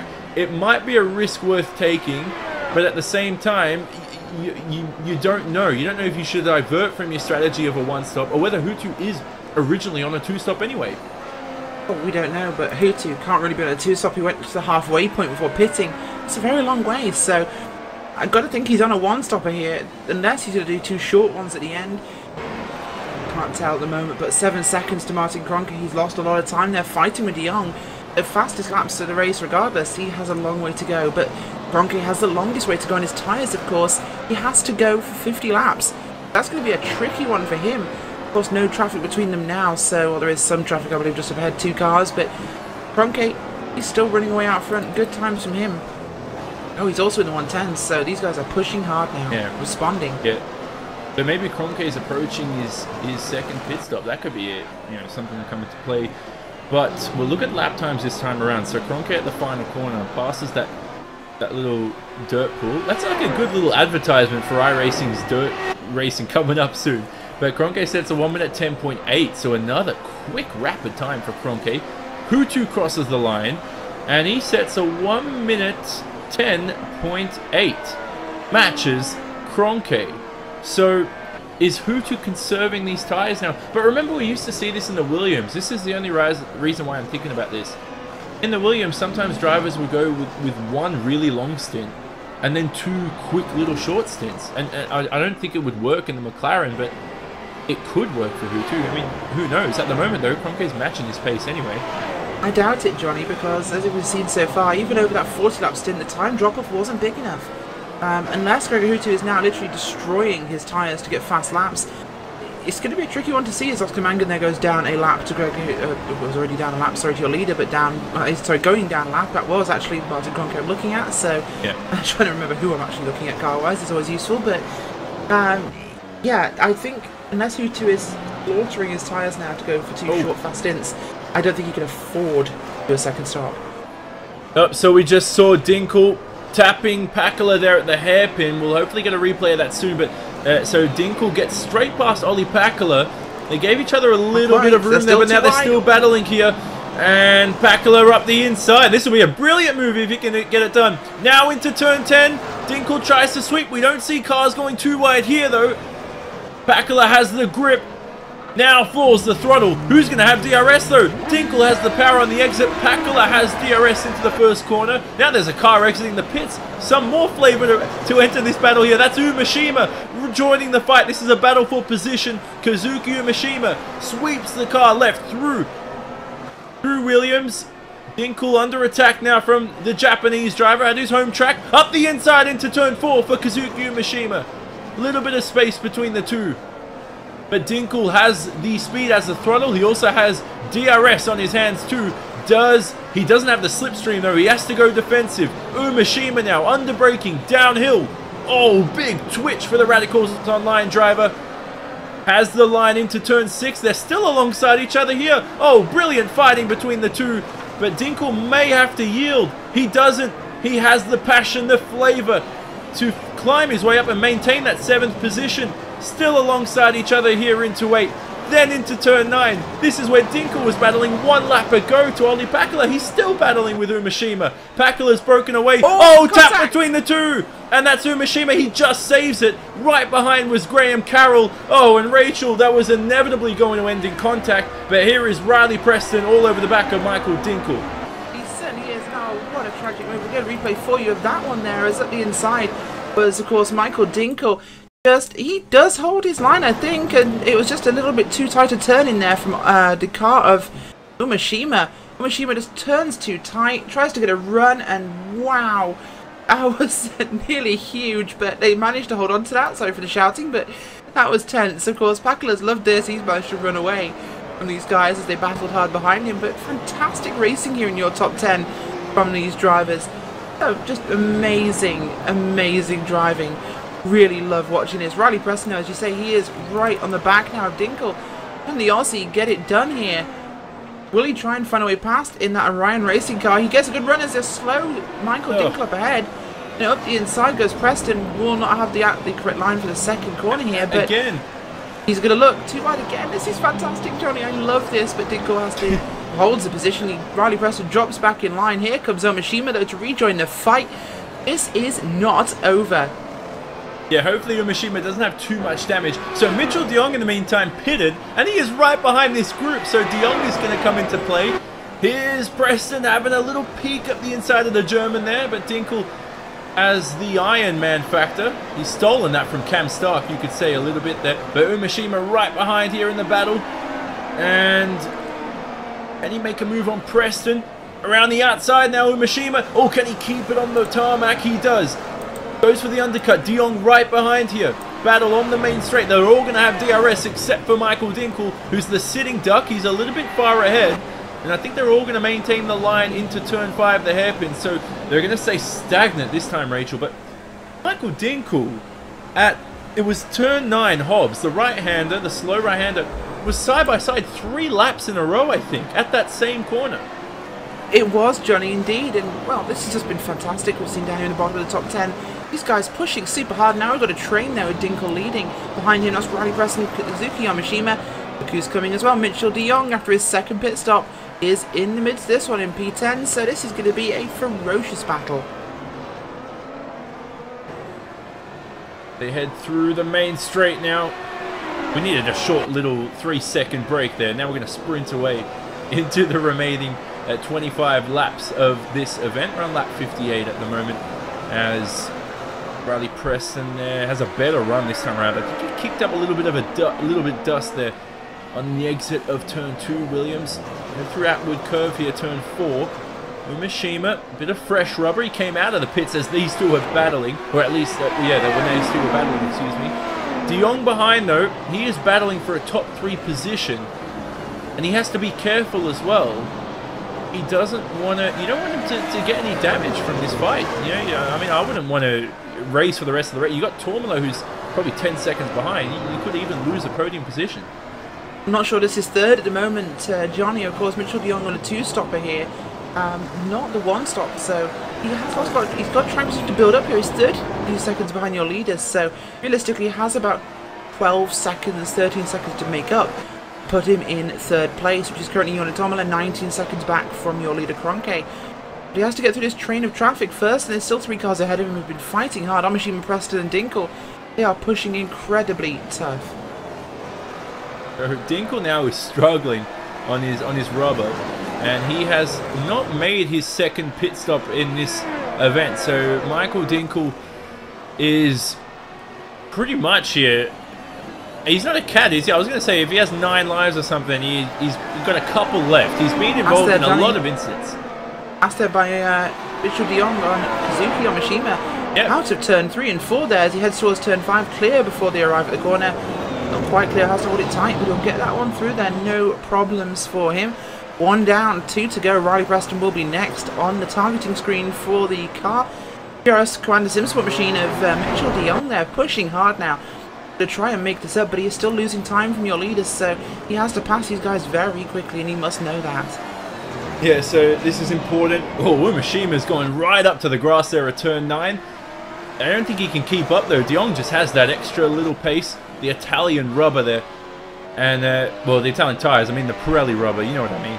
As Preston right now has fallen from the clutches of Dinkle. So he's looking in his mirrors, probably, as De Jong misses the apex at turn 1. That's going to cost him a lot. That's going to cost him dearly as the two still fight away. Now, if you're wondering, if you're following racespot.tv/timing with 23 laps to go, Kronke in P1 set a 1 minute 11.1 last time around. Hutu was half a second faster with a 10.6. He is 5.5 seconds behind. If Kronke is going to change his strategy, he's on the limit here, and we'll go to Fraser in a second, Rachel, who's managing our social media, but this is something to discuss. Does Kronke change his strategy now? We don't know what's going on in the mines. I think he's trying to defend from Hutu, obviously, but not just on the racetrack, through strategy as well. I don't think he can change strategy now. I think he's come too far. We saw last time after he pitted that he was behind Gregor Hutu right up until Hutu pitted himself, so I think Kronke here has to stay on this 1 stop. It's a long last stint, but I think he has to do it. Gregor Hutu is butchering his tyres. I think he's going to get to within a second and a half, 2 seconds, hit that dirty air. And I don't think he'll be able to pass Martin Kronke because his tyres will be destroyed. He'll have 10 laps shorter tyres, but once he gets into that dirty air, it will be almost impossible for him to try and get through. I think the dirty air combined with the shredded tyres will be the deciding factor for Kronke. It won't be a big margin of a victory, but I think this will go to Martin Kronke because he has that clean air. Looking now at the 94, the 24. That is, of course, Michael Dinkle there. Riley Preston, Mitchell de Jong running down here towards turn 5. That was Preston looking out there on Dinkle, but doesn't go for it. And, no, I just think by the time Hutu catches him, his tyres will be in no fit state to make a pass. So I think it will still be Kronke, Hutu, Tourmaline. And so that's something we'll look out for come the end of the race. Tourmaline surprisingly may be on the podium, and I mean that in a good light, is the fact that weren't expecting De Jong. And this is what I talked about. 2 stops here, Fraser, who's on social media for us this round. They've split the Coanda strategies, which you've pointed out, and the traffic comes into play with a 2-stop. We said this at the start of the race. 1 stop was probably the way to go, just because it's so hard to overtake with traffic. Yeah, it certainly is. Oh, sorry, we're talking to Fraser. Yes. I was under that illusion, but Coanda, their latest tweet is that they think they've made a mistake allowing Mitchell de Jong back onto pit road. They think he should have stayed out along with Kroenke. At this point, keep your tire. Sorry, Fraser, but we just saw Mitchell de Jong there hit past Riley Preston in turn number 3 and 4 there.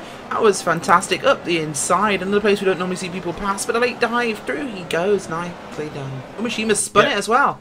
Yeah, on the exit, so he was right behind that battle there as De Jong went past, trying to capitalize on it, and got a little bit too power happy. So Umeshima not having the greatest of home events here at Okayama, but you'll have a chance to rectify this at Suzuka, which will be not next round, not the round after, but round 13 of the championship. And as we look forward to, round 14, excuse me. I was just having a look at that. Spa's round 13. So Umishima's got a chance. There's 3 Japanese rounds on the calendar. But as Kroenke will cross the line, it'll be 20 laps to go. And he is 4.6 seconds in front of the 5-time world champion. If there's any race to define the championship, Rachel, this could be the one for 2016. This could be the one where it could spring yourself some momentum. You could fly into the final 5 rounds of the championship with that confidence. And one of these 2 right now, Kroenke or Hutu, are going to run away with the victory. Or maybe not. Maybe they'll collide. It's going to be tight, Johnny. Mistakes need to happen from one of the 2 drivers here for this to really be an open championship. But as it stands, I think if they can still finish 1 and 2, even if it's Hutu 1 and Kroenke 2, the rest of the season, I think Kroenke still has this one in the bag. So that's going to be the thing in Gregor Hutu's mind. He has to start finishing ahead of him more and more often. And this is tight. This is probably the hardest we've had to see Gregor Hutu race in a long time. A very long time. Because Gregor Hutu here is actually pushing and actually having to race. Because at the moment, this is not the same dominating Gregor Hutu as seen in the past. Out front controlling the race. He is having to respond, react and push. We've not seen Gregor Hutu have to push in quite a while. So if you're in this situation, who would you rather be? Kroenke, who's got worn, well, not worn tyres, but tyres that have less life than Gregor, or Gregor, who's on the attack with fresh rubber. He's slingshotting his way to the front here. I'm watching the relative timing gaps, and Kroenke has lost over a second in traffic. Kroenke's into the pit lane. So Kroenke's gone into the pits. I was wondering why he lost so much time. So Kroenke, with 19 laps to go, enters the pits. And is this race over? We'll have to watch his pace at the end, or when he comes out of the pit lane at least. He should have clean air of traffic. He should. Will he get out in front of Joni Tormala? That's the question, Rachel. We'll have to see. This is going to be critical. I think he will just get out ahead of Joni Tormala. Tormala he's not. He's behind Tormala, so he's in 3rd place right now. But this is dramatic. I'm not sure why he pitted. I think they should have kept him out there. Gregor Hutu should, Martin Kroenke should have stayed out here. I think it would have been a perfect strategy of Hutu's tyres being dead by the time he caught him. I think it would have been perfect. I think Kroenke would have had just enough to hold him off, but now Kroenke has to push. Gregor Hutu is the one in the lead by 16 seconds. This has changed everything. Martin Kroenke, someone has to release the Kroenke now, because we need to see the Martin Kroenke of old now absolutely flying if he has any chance of victory today. But he's also got to get past 3 cars, so as he makes a mistake here, he's trying to get those tyres warmed up to temperature. Not only is he behind Tormala, but he is behind Patrick Holtzman and Ilkka Haapala. These 3 drivers right now are separated by 1.9 seconds. His job is not going to be easy because of the fact that those 3, or 2 of them at least, Holtzman and Haapala, will have DRS. And at the same time, they can use the ERS, we all know that, as Kroenke goes past our sandbox at the final corner. He has his work cut out for him. I'm pretty sure based on his lap times now, we'll have to look out for it. I don't think he's going to get this done. Hutu can still save the tyres. And he's I think not it's too going late, to lose Johnny. 19 seconds. It's too late for Hutu to save his tyres. He's pushed too hard already. Hutu's going to drop off dramatically the next 15 laps, I think. We're going to see Hutu's times plummet. He can't keep doing 110s and keep his tyres alive. So it's going to be very difficult here. But as it stands, we have traffic ahead of Gregor Hutu. Quite a few cars actually ahead of Gregor Hutu who's going to catch. Including Andre Borcher, Antoine Heglin and Matti Piatella. And, well, some of those are purple, white and orange, so they're not going to make it easy for the Team Redline driver. Of course, they're not going to block him, but they will definitely not make it too easy, as we have a car off the track there. I believe that was one of the drivers further down your field. Trying to find out who that was actually there, as we were looking for the driver on the side of the track. That was Paul Obrink pulling off the track. Yeah, so Paul Obrink is probably out of the event. He's retired. I think his steering's damaged as well, so something's wrong for... Yeah, Paul Ilbrink's steering is damaged. Oh! So we'll hopefully get a replay of that, but we might have had word that he got collected by... It might have been one of the Oh my gosh, cars. Johnny! Fastest lap of the race just by Martin Kroenke, 10.4. He's been released. Yeah, so we'll look at a replay as well, as Kroenke now gets very close to Ilkka Haapala, but we go back live, we'll watch this. Kroenke needs a good exit. We saw that happen though to Ilbrink. He had a lot of damage, but here's Martin Kroenke now, trying to slingshot his way up into P4. He's going to be alongside Haapala into the braking zone. A good candy from a baby move for Kroenke. He just had the fresh rubber. And Haapala definitely not going to fight there. Now, if he gets past Holtzman, Haapala has to be ready to pounce. And he could get in front of Patrick Holtzman. Absolutely, we're going to see this very soon. I think he will have the chance here on the front straight to get past the car of Patrick Holtzman. This will be a fairly easy one, I think. He's not been impeded too much yet, so still flying is Martin Kroenke. Of course, Ilkka Haapala there in the perfect spot, and we'll see the same thing happen here. Nice easy pass on the front straight we're expecting as they head through the kitty litter. We'll get a run, but will it be late enough? It's not going to be enough. He will be held up now. Yep, so Kroenke right behind Patrick. Holtzman's a very speedy racer, we know that. Now on the exit of turn 2, Kroenke straight lining the Moss S. Oh, he could have gone up the inside, but he played the safe game. Now he sweeps on the exit of that wood curve. Oh, he's too close behind. He has to back out of the throttle too. That's how fast Kroenke was. But he flicks on DRS and he should get past his fellow German here. And there we go, straight past Patrick Holtzman. Holtzman has to look out for Ilkka Haapala behind. Haapala trying to pounce now. These two are battling for P4 on the racetrack. But Haapala can't capitalize and hits the bump there at the curb as well. So Haapala trying to push a little bit too hard. Now, Kroenke has to get past Joni Tormela for P2 and you'll have a top 2 result. It just looks too little too late. We'll look at his lap times, but Hutu's currently in the 10.9s. Even if Kroenke is in the 1:09 range, it's just not enough, Rachel. It is not going to be enough. By the way, before we talk about that for a second, Riley Preston's out of the event. So Riley Preston, who was running in the top 10, don't forget, had a huge moment. We just had word on the main straight. Lost control of the car, got a bit power happy. We've seen a few drivers do this race, and the Australian has a couple of consistency issues to rectify on over the next few events, but he's still young and he's still learning, so he will come back with some fire for sure. And he will, but if it finishes in the order we think it might do, which is 1-2 Hutu Kroenke, it'll be 5 points to Gregor Hutu. That'll bring the gap down to 8 points for the championship, so it will be tight. Kroenke will have to push hard and get some wins, but never expected him really to win at these sort of tracks, so we'll have to see what can happen as he's catching Joni Tomala now. Right on the back of the other Finnish driver. This should be another quick pass, we think, but Gregor Hutu's tyres, he needs to drop off soon. I think these tyres cannot last this much longer, and we can't expect Gregor Hutu will pit anytime soon. This is just not possible. Yeah, so Kroenke goes through the dust. I was just having a look there. I was having a bit of a ponder to see how the dust pool is going. It's getting bigger, so these drivers still have to maintain and struggle with that. Kroenke misses the apex at turn 1. Dirty air, maybe the dust on the tyres coming into play. And he's right behind Joni Tormela, who's won 2 rounds this season. And Not going to look like it's going to be a hard one for Kroenke, though. He's going to come straight through here, we think. Easy pass for Martin Kroenke coming up. Yeah, so he's flicked on DRS now. Using all of that ERS power as well from the MG UK unit. Completely and clear. Tomila lets him through. Yeah. Yeah, this is going to be interesting, Johnny, of course. It's going to be looking like an 18-19 second gap to Gregor Hutu.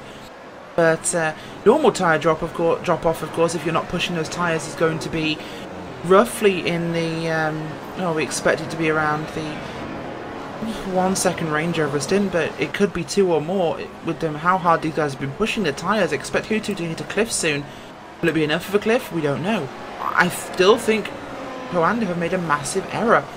I think if they'd left Martin Kroenke out there, he would have been fine. Hutu trapped on old tyres in dirty air, he wouldn't have been able to get close or pass. I think this is a major mistake.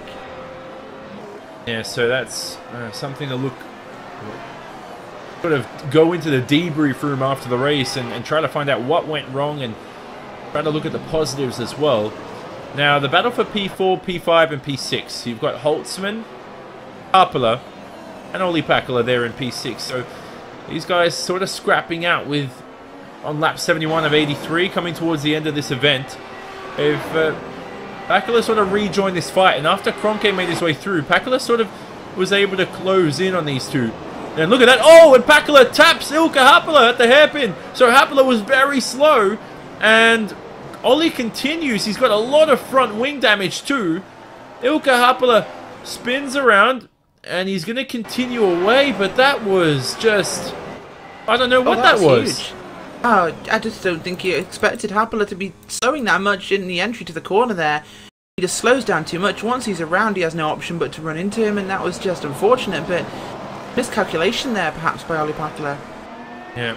So, obviously the stewards will look at that after the race and determine maybe any penalties, but you'd have to say that was Olli Pakala's fault. And, well, obviously he has to... Olli just didn't expect Haapala to be that slow at the hairpin, and Olli just misjudged, as you mentioned there. So unfortunately Ollie's going to have to suffer a couple of consequences, but he is in P5 anyway, as Kroenke sets at 1 minute 10.2, 6 tenths faster than Hutu, 17.9 seconds to make up. Can he do it, Rachel? It seems to be very slim. I don't think they can do it now. I think they've made a major error in strategy. They changed him on to this too late. Coming in with 20 to go was... I don't know if this was the right call. I think this was completely wrong. I think a one-stop was the way to go. I think as he was, it was going to be that if he just stopped a bit later, it would have been perfect, but I think he needed to have stayed out there in the dirty air, would have dealt with the issue, but just heartbreaking for Martin Kroenke. He had this in his sights, but I don't know. This is tricky. I really don't know what to really expect from this one, but Kroenke has to go flying now, and Hutu's tyres have to literally fall apart on the wheels. I can't expect there's much left in them. Yeah, so now he's 7 tenths faster as they cross the line. So 17.5 seconds. Calculation-wise, it's just not enough at this point. He needs, basically, we got 10 laps to go, 17.5 seconds. He obviously needs, let's say, around 2 seconds a lap, which he's not getting. And he's also got to make an overtaking move. So as they approach 10 laps to go, Hutu will cross the line. This should be 10 laps to go for Gregor. And I think he's got a good little win on his hands here. Going through turn 9 here, Hobbs. And up towards Mike Knight corner, turn 10. And this will be his second win in succession. So Motegi was really good for him. He needed that to make up the gap to Kroenke in the championship. Kroenke, though, needs to climb his way back up to the top step of the podium. And Hutu leads this race with 10 laps remaining, 17.2 seconds ahead of Martin Kroenke, who's coming through the final corner. Then it's Joni Tomila in third place, looking for another podium to add to his collection in his iRacing World Championship Grand Prix Series career. Patrick Holtzman in fourth, Olli Pakala in fifth. It's Mitchell de Jong sixth, Haapala seventh, Dinkel in eighth.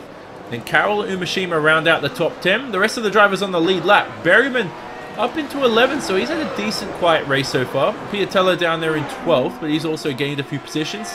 Same for Friskops and Higlin, who had one of the best overtaking moves of the season so far. At the corner, he's just passing now. That's turn 8. And then it is Bolcher, Simpson, Vergis, Look down the order as well. Meglich Price still running. Price started at the back of the field. And it's Mangan, Montañez, Amico. Riley Preston's out of the race though. And so is Paul Ilbrink. We come towards the closing stage of the race, Rachel. Here's Pakala all over the back of Patrick Holtzman. He's got a damaged front wing though, and that will not help when he's in the dirty air. And he won't. He stabbed him again. Oh, second incident. Oh my goodness. So the second time Pakala this race, he's tapped someone from behind. Oh, and rejoining now. Oh, big contact. It's carried on. It's worse. As he went round, of course, he tapped him a second time as he got going again. That sent him around the opposite way.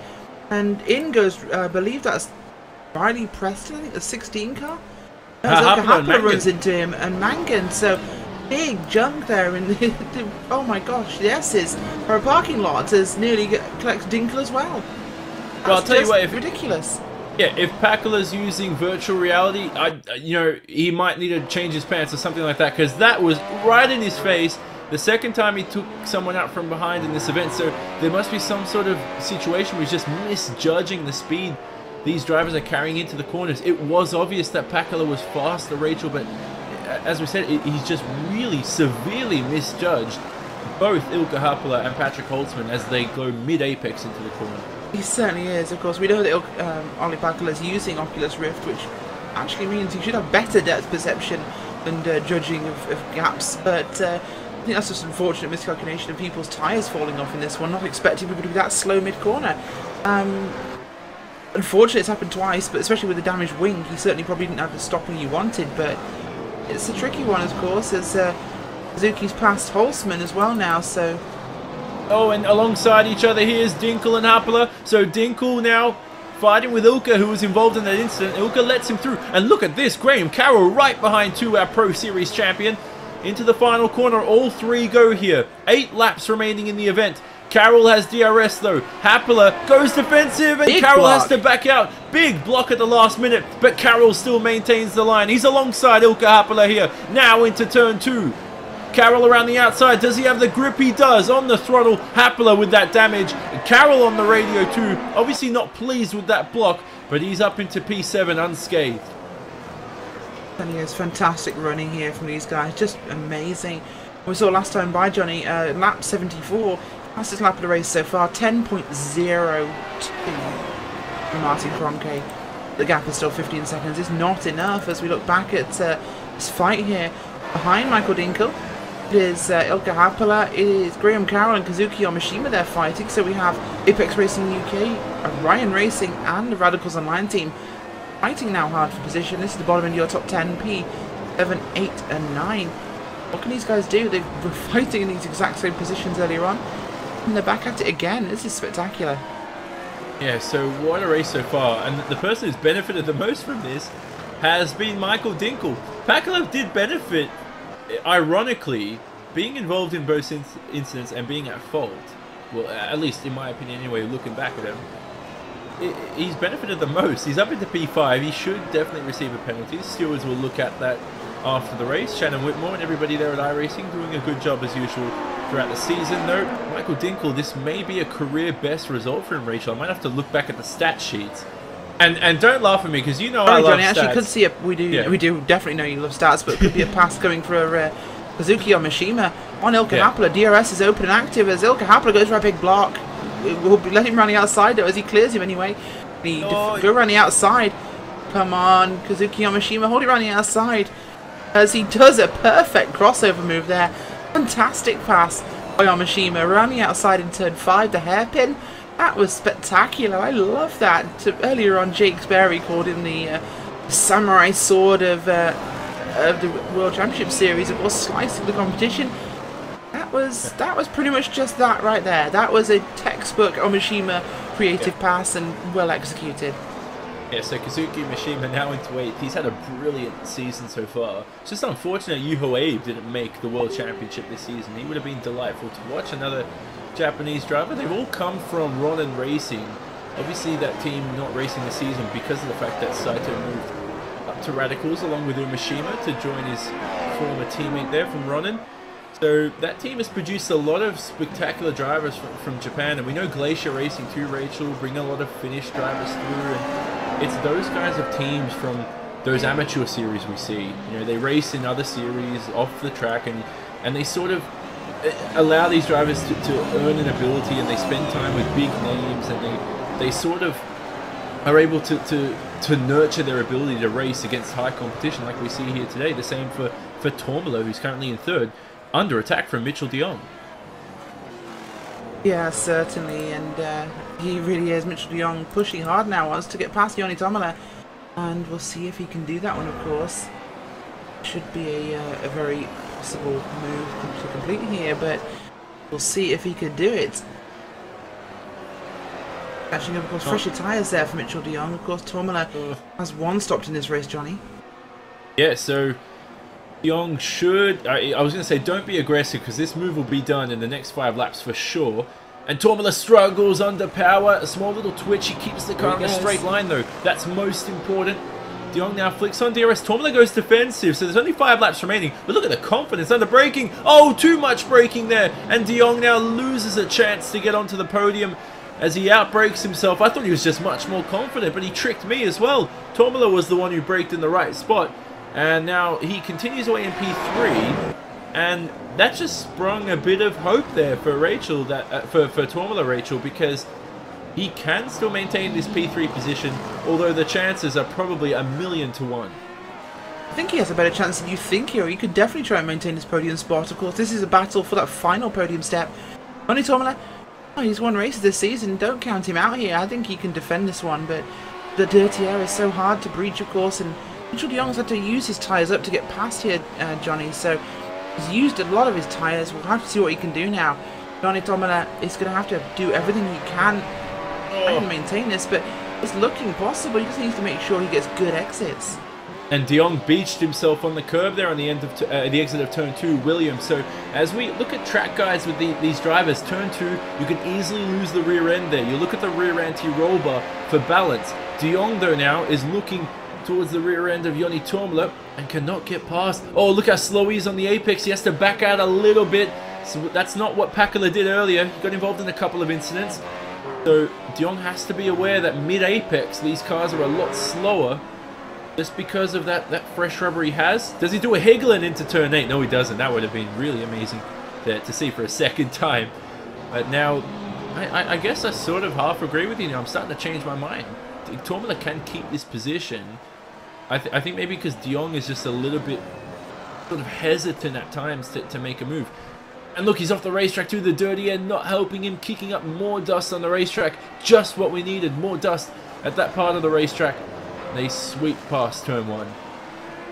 Yeah, fantastic racing here, Johnny. We'll have to see if Tomola can hold this one. He is trying his best, of course. He has 3 laps to go in this race. 3 laps to hold off the charging Mitchell de Jong as he looks to the inside. Can he get a run here? Will he? He definitely will have DRS on this straight towards turn 5 now. Will he be able to get this one done? Big overspeed. Here he comes. That flap is opening on his rear wing. Oh, it's going to be candy from a baby. Oh no, he's going to be put into... Oh, contact! And off he goes! Mitchell de Jong goes off the racetrack. Big contact there between himself and Joni Tomola. We'll get a replay for you of that one, but Tomola goes defensive and he comes back up the track, trying to take the widest turn into turn 5, Johnny. Trying to just be just wide enough, but comes a little too close. Goes full Grosjean and just taps the rear wheel with his front wheel of Mitchell de Jong. De Jong goes flipping off the track and, oh, heartbreaking. Oh, so Mitchell de Jong now, yeah, I'd have to put that on Tomola. De Jong gave him all the space he needed. He was up against the grass. Can de Jong get back on the podium? That's the question right now. There's 2 laps remaining in the event. Hutu is up at the hairpin now. He's lapping a couple of cars. That's Robin Friskops in front, so that should be no real problems for Gregor. But de Jong's got 2 seconds to make up, and he's going to be speeding away. The damage is the question, Rachel. Does he have the damage? I don't think he's damaged, really. I think the car is just unsettled, and he's lost time there, which is critical. 2.5 seconds between Tomola and de Jong. I don't think he's able to make that up anytime soon. If he does, it'll have to be a last lap lunge, but oh, that was spectacular. But yeah, definitely on Tomola. I think he caused that one. He just came too close to de Jong, and yeah, like I said, went full Grosjean. But I'm going to give it to Martin Conke. Oh, sorry. Sorry, Rachel, quick battle here. Umashima alongside Carroll. Oh, little twitch there for Kazuki. He did not need another incident to his name. And there, Carroll maintains P7. Hutu, though, is on the final lap of the race. He's coming towards outward curve, turn 4. And it has been a thrilling race for Hutu, Rachel. And the one-stop strategy paid off. Certainly did. 9 seconds the gap back to Martin Kroenke. Kroenke has been flying the last 20 laps, but it's just not been enough. The strategy was a failure from Coanda. Pity with 20 to go, a 2-stopper here. It has cost him the race. He has given this, we have to say, driver of the race has been Martin Kroenke here. He has been flying. The most amazing racing and speed we've seen from him this season. But Gregor Hutu? Oh, he's done a Gregor Hutu. He's been exactly where he needs to be, and Johnny. Yep, so he's coming across the final few corners here, and this is a win Gregor needed last time out at Motegi, and now he's back onto the top step of the podium for the second round in succession. Gregor Hutu wins at Okayama, round 11 of the iRacing World Championship Grand Prix Series for the 2016 season, and he has closed the gap to Kroenke's championship lead, exactly what the Finnish driver needed, and that is why he is a 5-time world champion. The brain on the circuit, using the strategy up to paid off for him really well. Now Kroenke comes home in P2, Joni Tormela P3, just ahead of Mitchell de Jong. Tormela claims the podium position. Will the stewards adjust that after the race, as Mitchell de Jong certainly not going to be pleased with that incident. And he comes home in 4th. Pakula comes home in 5th. He's certainly going to be looked at by the stewards. But Michael Dinkel, with a great race, comes home in his 6th position. Carroll as well, a good result in 7th. Then it's Umeshima 8th. Happela 9th. Berryman will round out the top 10. Holtzman in the end, after being involved in that incident, loses a top 5 result, you could say. And he comes home in 11th. He'll be absolutely heartbroken by that. The same for Ilkka Haapala. Martti Piatella 12th. As we look at a small little battle here between Friskops and Higelin come the end of the race. And I think Higelin might have got past Robin Friskops. He did. So Higelin just attempted his little dive bomb there, Rachel, at the end of the race. And he got it done. What a move from Higelin. He just had the confidence. Certainly is. And wow, that was close towards the end. But just amazing. What we've seen here, Johnny. Just a fantastic race. Yeah, so apologies for that. They'd actually already crossed the line. We thought they were battling. So Higelin just trying to prove some end of race, well, good spectacular stuff there. But Hutu wins as we look at the results here. Gregor Hutu, what a victory for him. 2nd win in successions. Won both Japanese rounds the past 2 rounds. Rounds 10 and 11 at Motegi and Okayama. Kroenke ends up coming home in 2nd. Another time around for the German. Tormela claims another podium to his name. Mitchell de Jong in 4th. Pakula involved in a few little incidents. He'll certainly be wondering what went on there. In P5, Dinkel claims an impressive result. The same for Graham Carroll. They're both in the 6th and 7th positions respectively. That's Umeshima, Haapala 8th and 9th. Peter Berryman rounds out the top 10. And Berryman gets a top 10 position finish. That's good stuff for Peter Berryman. And Holtzman and Piatella, the last drivers on the lead lap. Down the order as well. Higelin ended up coming home in the 14th position. But he did not make that move on Friskops. That was after the event. Let's not get too excited here in the commentary booth. Alex Simpson there in 15th. Burgess 16th. And we look at Isaac Price, who started at the back of the field. Eventually comes home in the 18th position. A few DNFs in your field. Mangan, who was involved in that little shambles there. Ollie Pakula tapped Patrick Holtzman. Riley Preston with his own error. Paul Ulbrink as well. Error to himself, bent the steering. Filio had an abysmal race once again, so he's got to rectify his issues. Yoga Oliveira and Yuta Saito are the other DNFs in this event. We'll take a short little ad break here. You're watching round 11 of the 2016 iRacing World Championship Grand Prix Series. Post-race coverage is coming up next. We'll see you in a few minutes' time.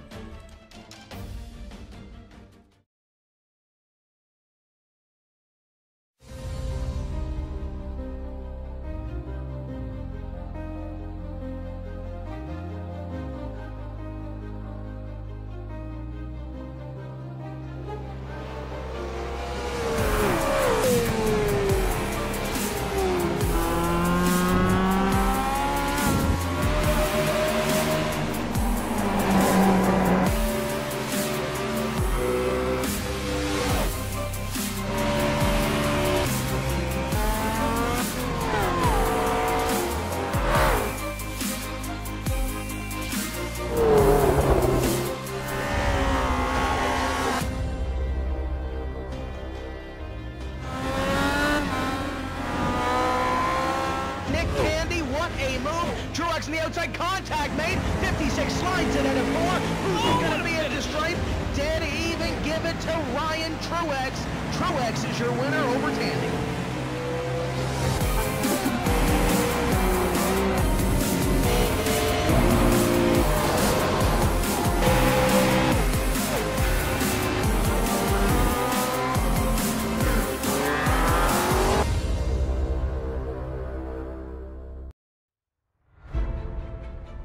Since 2010, the highest echelon of sim racing competition has focused on NASCAR and Grand Prix racing. 50 of the best drivers in the world doing battle for championship glory, each man for himself.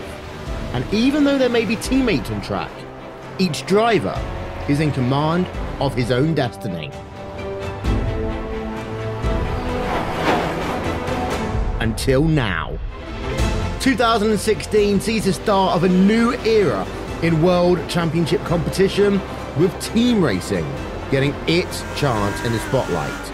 No longer can one driver rule supreme, but you must rely on those with whom you share a car, a setup, a strategy.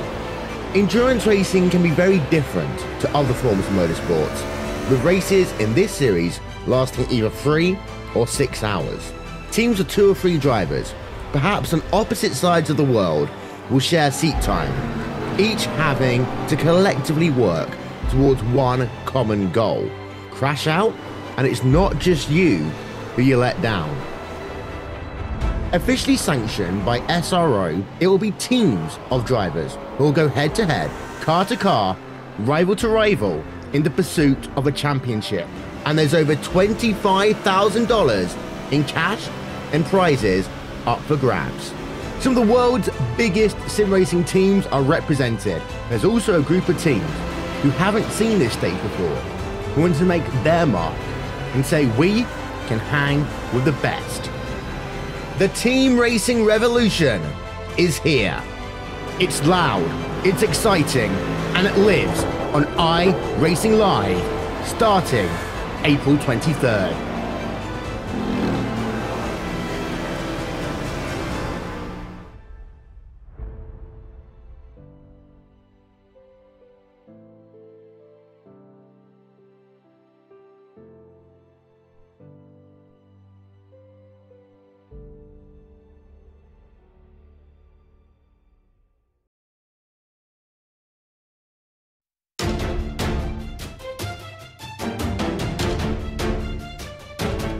Welcome back to post-race coverage here for round 11 of the 2016 iRacing World Championship Grand Prix Series. We just concluded our race at the Okayama International Circuit, and Gregor Hutu takes the win. Another win to add to his long list of career wins. Gregor, what an event for you. Let's first talk about your strategy this race. It seemed to pay off. The one stop was the way to go. You must certainly be delighted that you're on the top step again. Yeah, definitely was a fantastic race. Yeah, after Martin pitted so early, I basically had no choice but to go quite long and do the one-stop strategy. My car also seemed to be better on the long run, so yeah, that was pretty much the only option for me strategy-wise.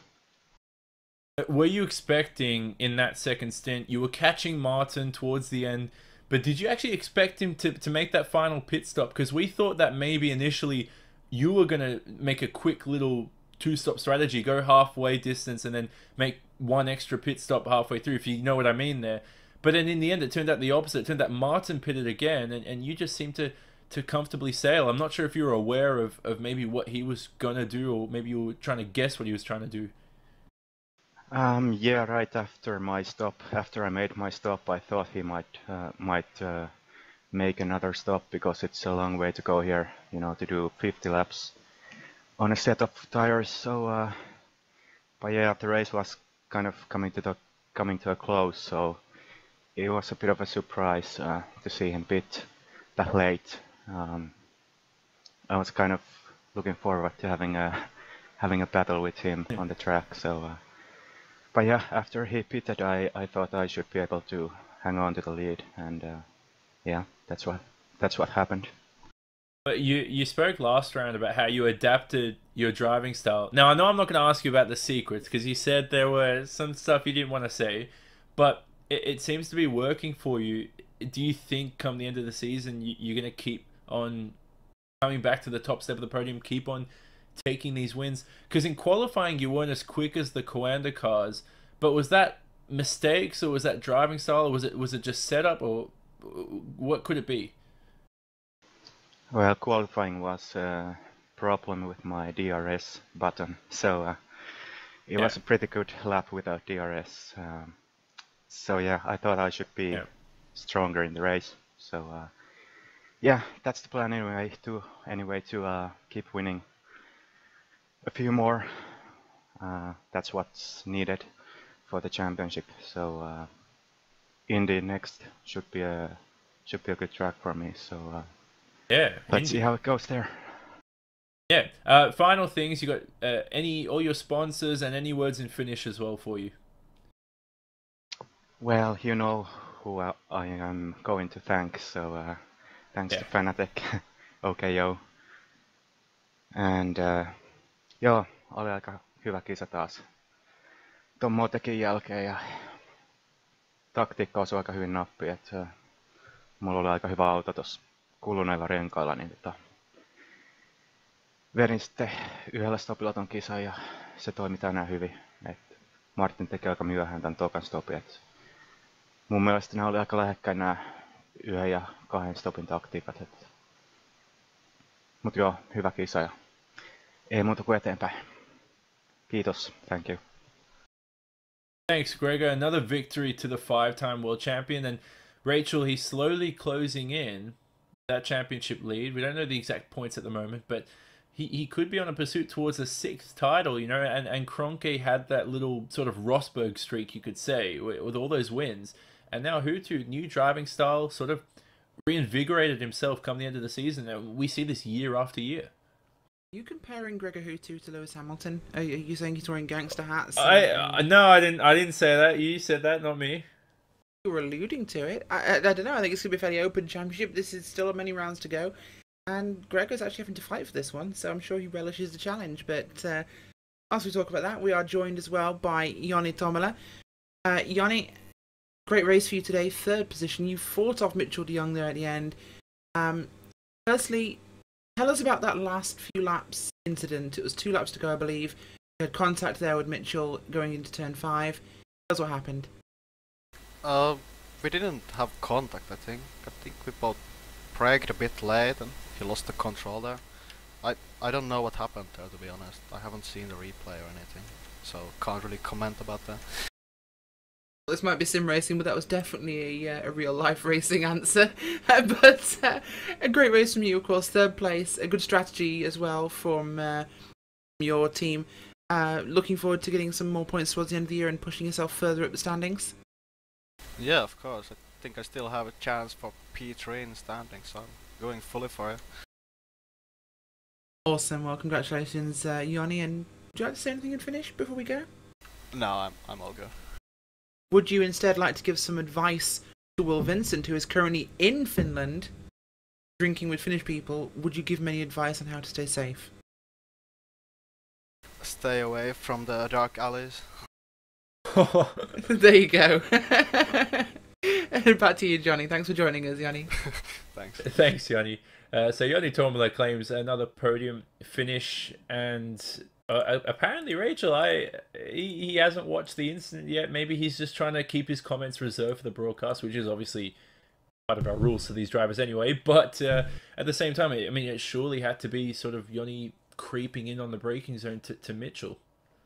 I think it's just he doesn't want to take the blame for it. I know he knows he came up in the corner there, so I think it's pretty obvious that he just doesn't want to say anything on air about it. But at the same time, it was a pretty clean cut one, I think. But heat of the moment thing, I suppose we can call it racing deal. But Johnny, back to you. Yeah, so we are going to just quickly look at one more driver in this field, Rachel, before we wrap up everything here. And well, actually 2 more drivers, sorry, 1 more result, I should say. Dinkel and Carroll there in P6 and 7.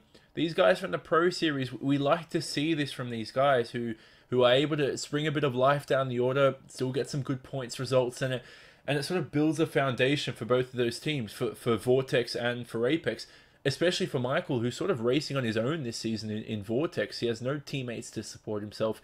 This can sort of inspire your teammates for in the Pro Series coming up towards the end of this year and make it to the World Championship next year and start getting these same results that Michael and even Graham is getting for Vortex and Apex. Certainly could be, and I'm sure we'll see that as this evolves, but I think it might be next season before we really see results from that, so we'll have to see. So that is all but wrapped up for round 11 of the 2016 iRacing World Championship Grand Prix Series. The next race will be on the 6th of August, that's in 2 weeks' time, for 73 laps of racing around the Indianapolis Motor Speedway, but the road course version. We're not racing on the oval. And that will host round 12, as we said. That will be on RaceSpot TV, streamed live on iRacingLive. Thanks to all the viewers out here today. Thanks to Rachel Whiteford, Jake Sperry, Hugo Luis on cameras, Fraser Williamson, our social media man. I'm Johnny Simon in the commentary booth. Thanks as always to our sponsors, iRacing and Wern Design, Istvan Belor for his track camera work, and VRS Coanda SimSport. This has been a RaceSpot TV presentation broadcasted on iRacingLive, and we say so long from the Okayama International Circuit.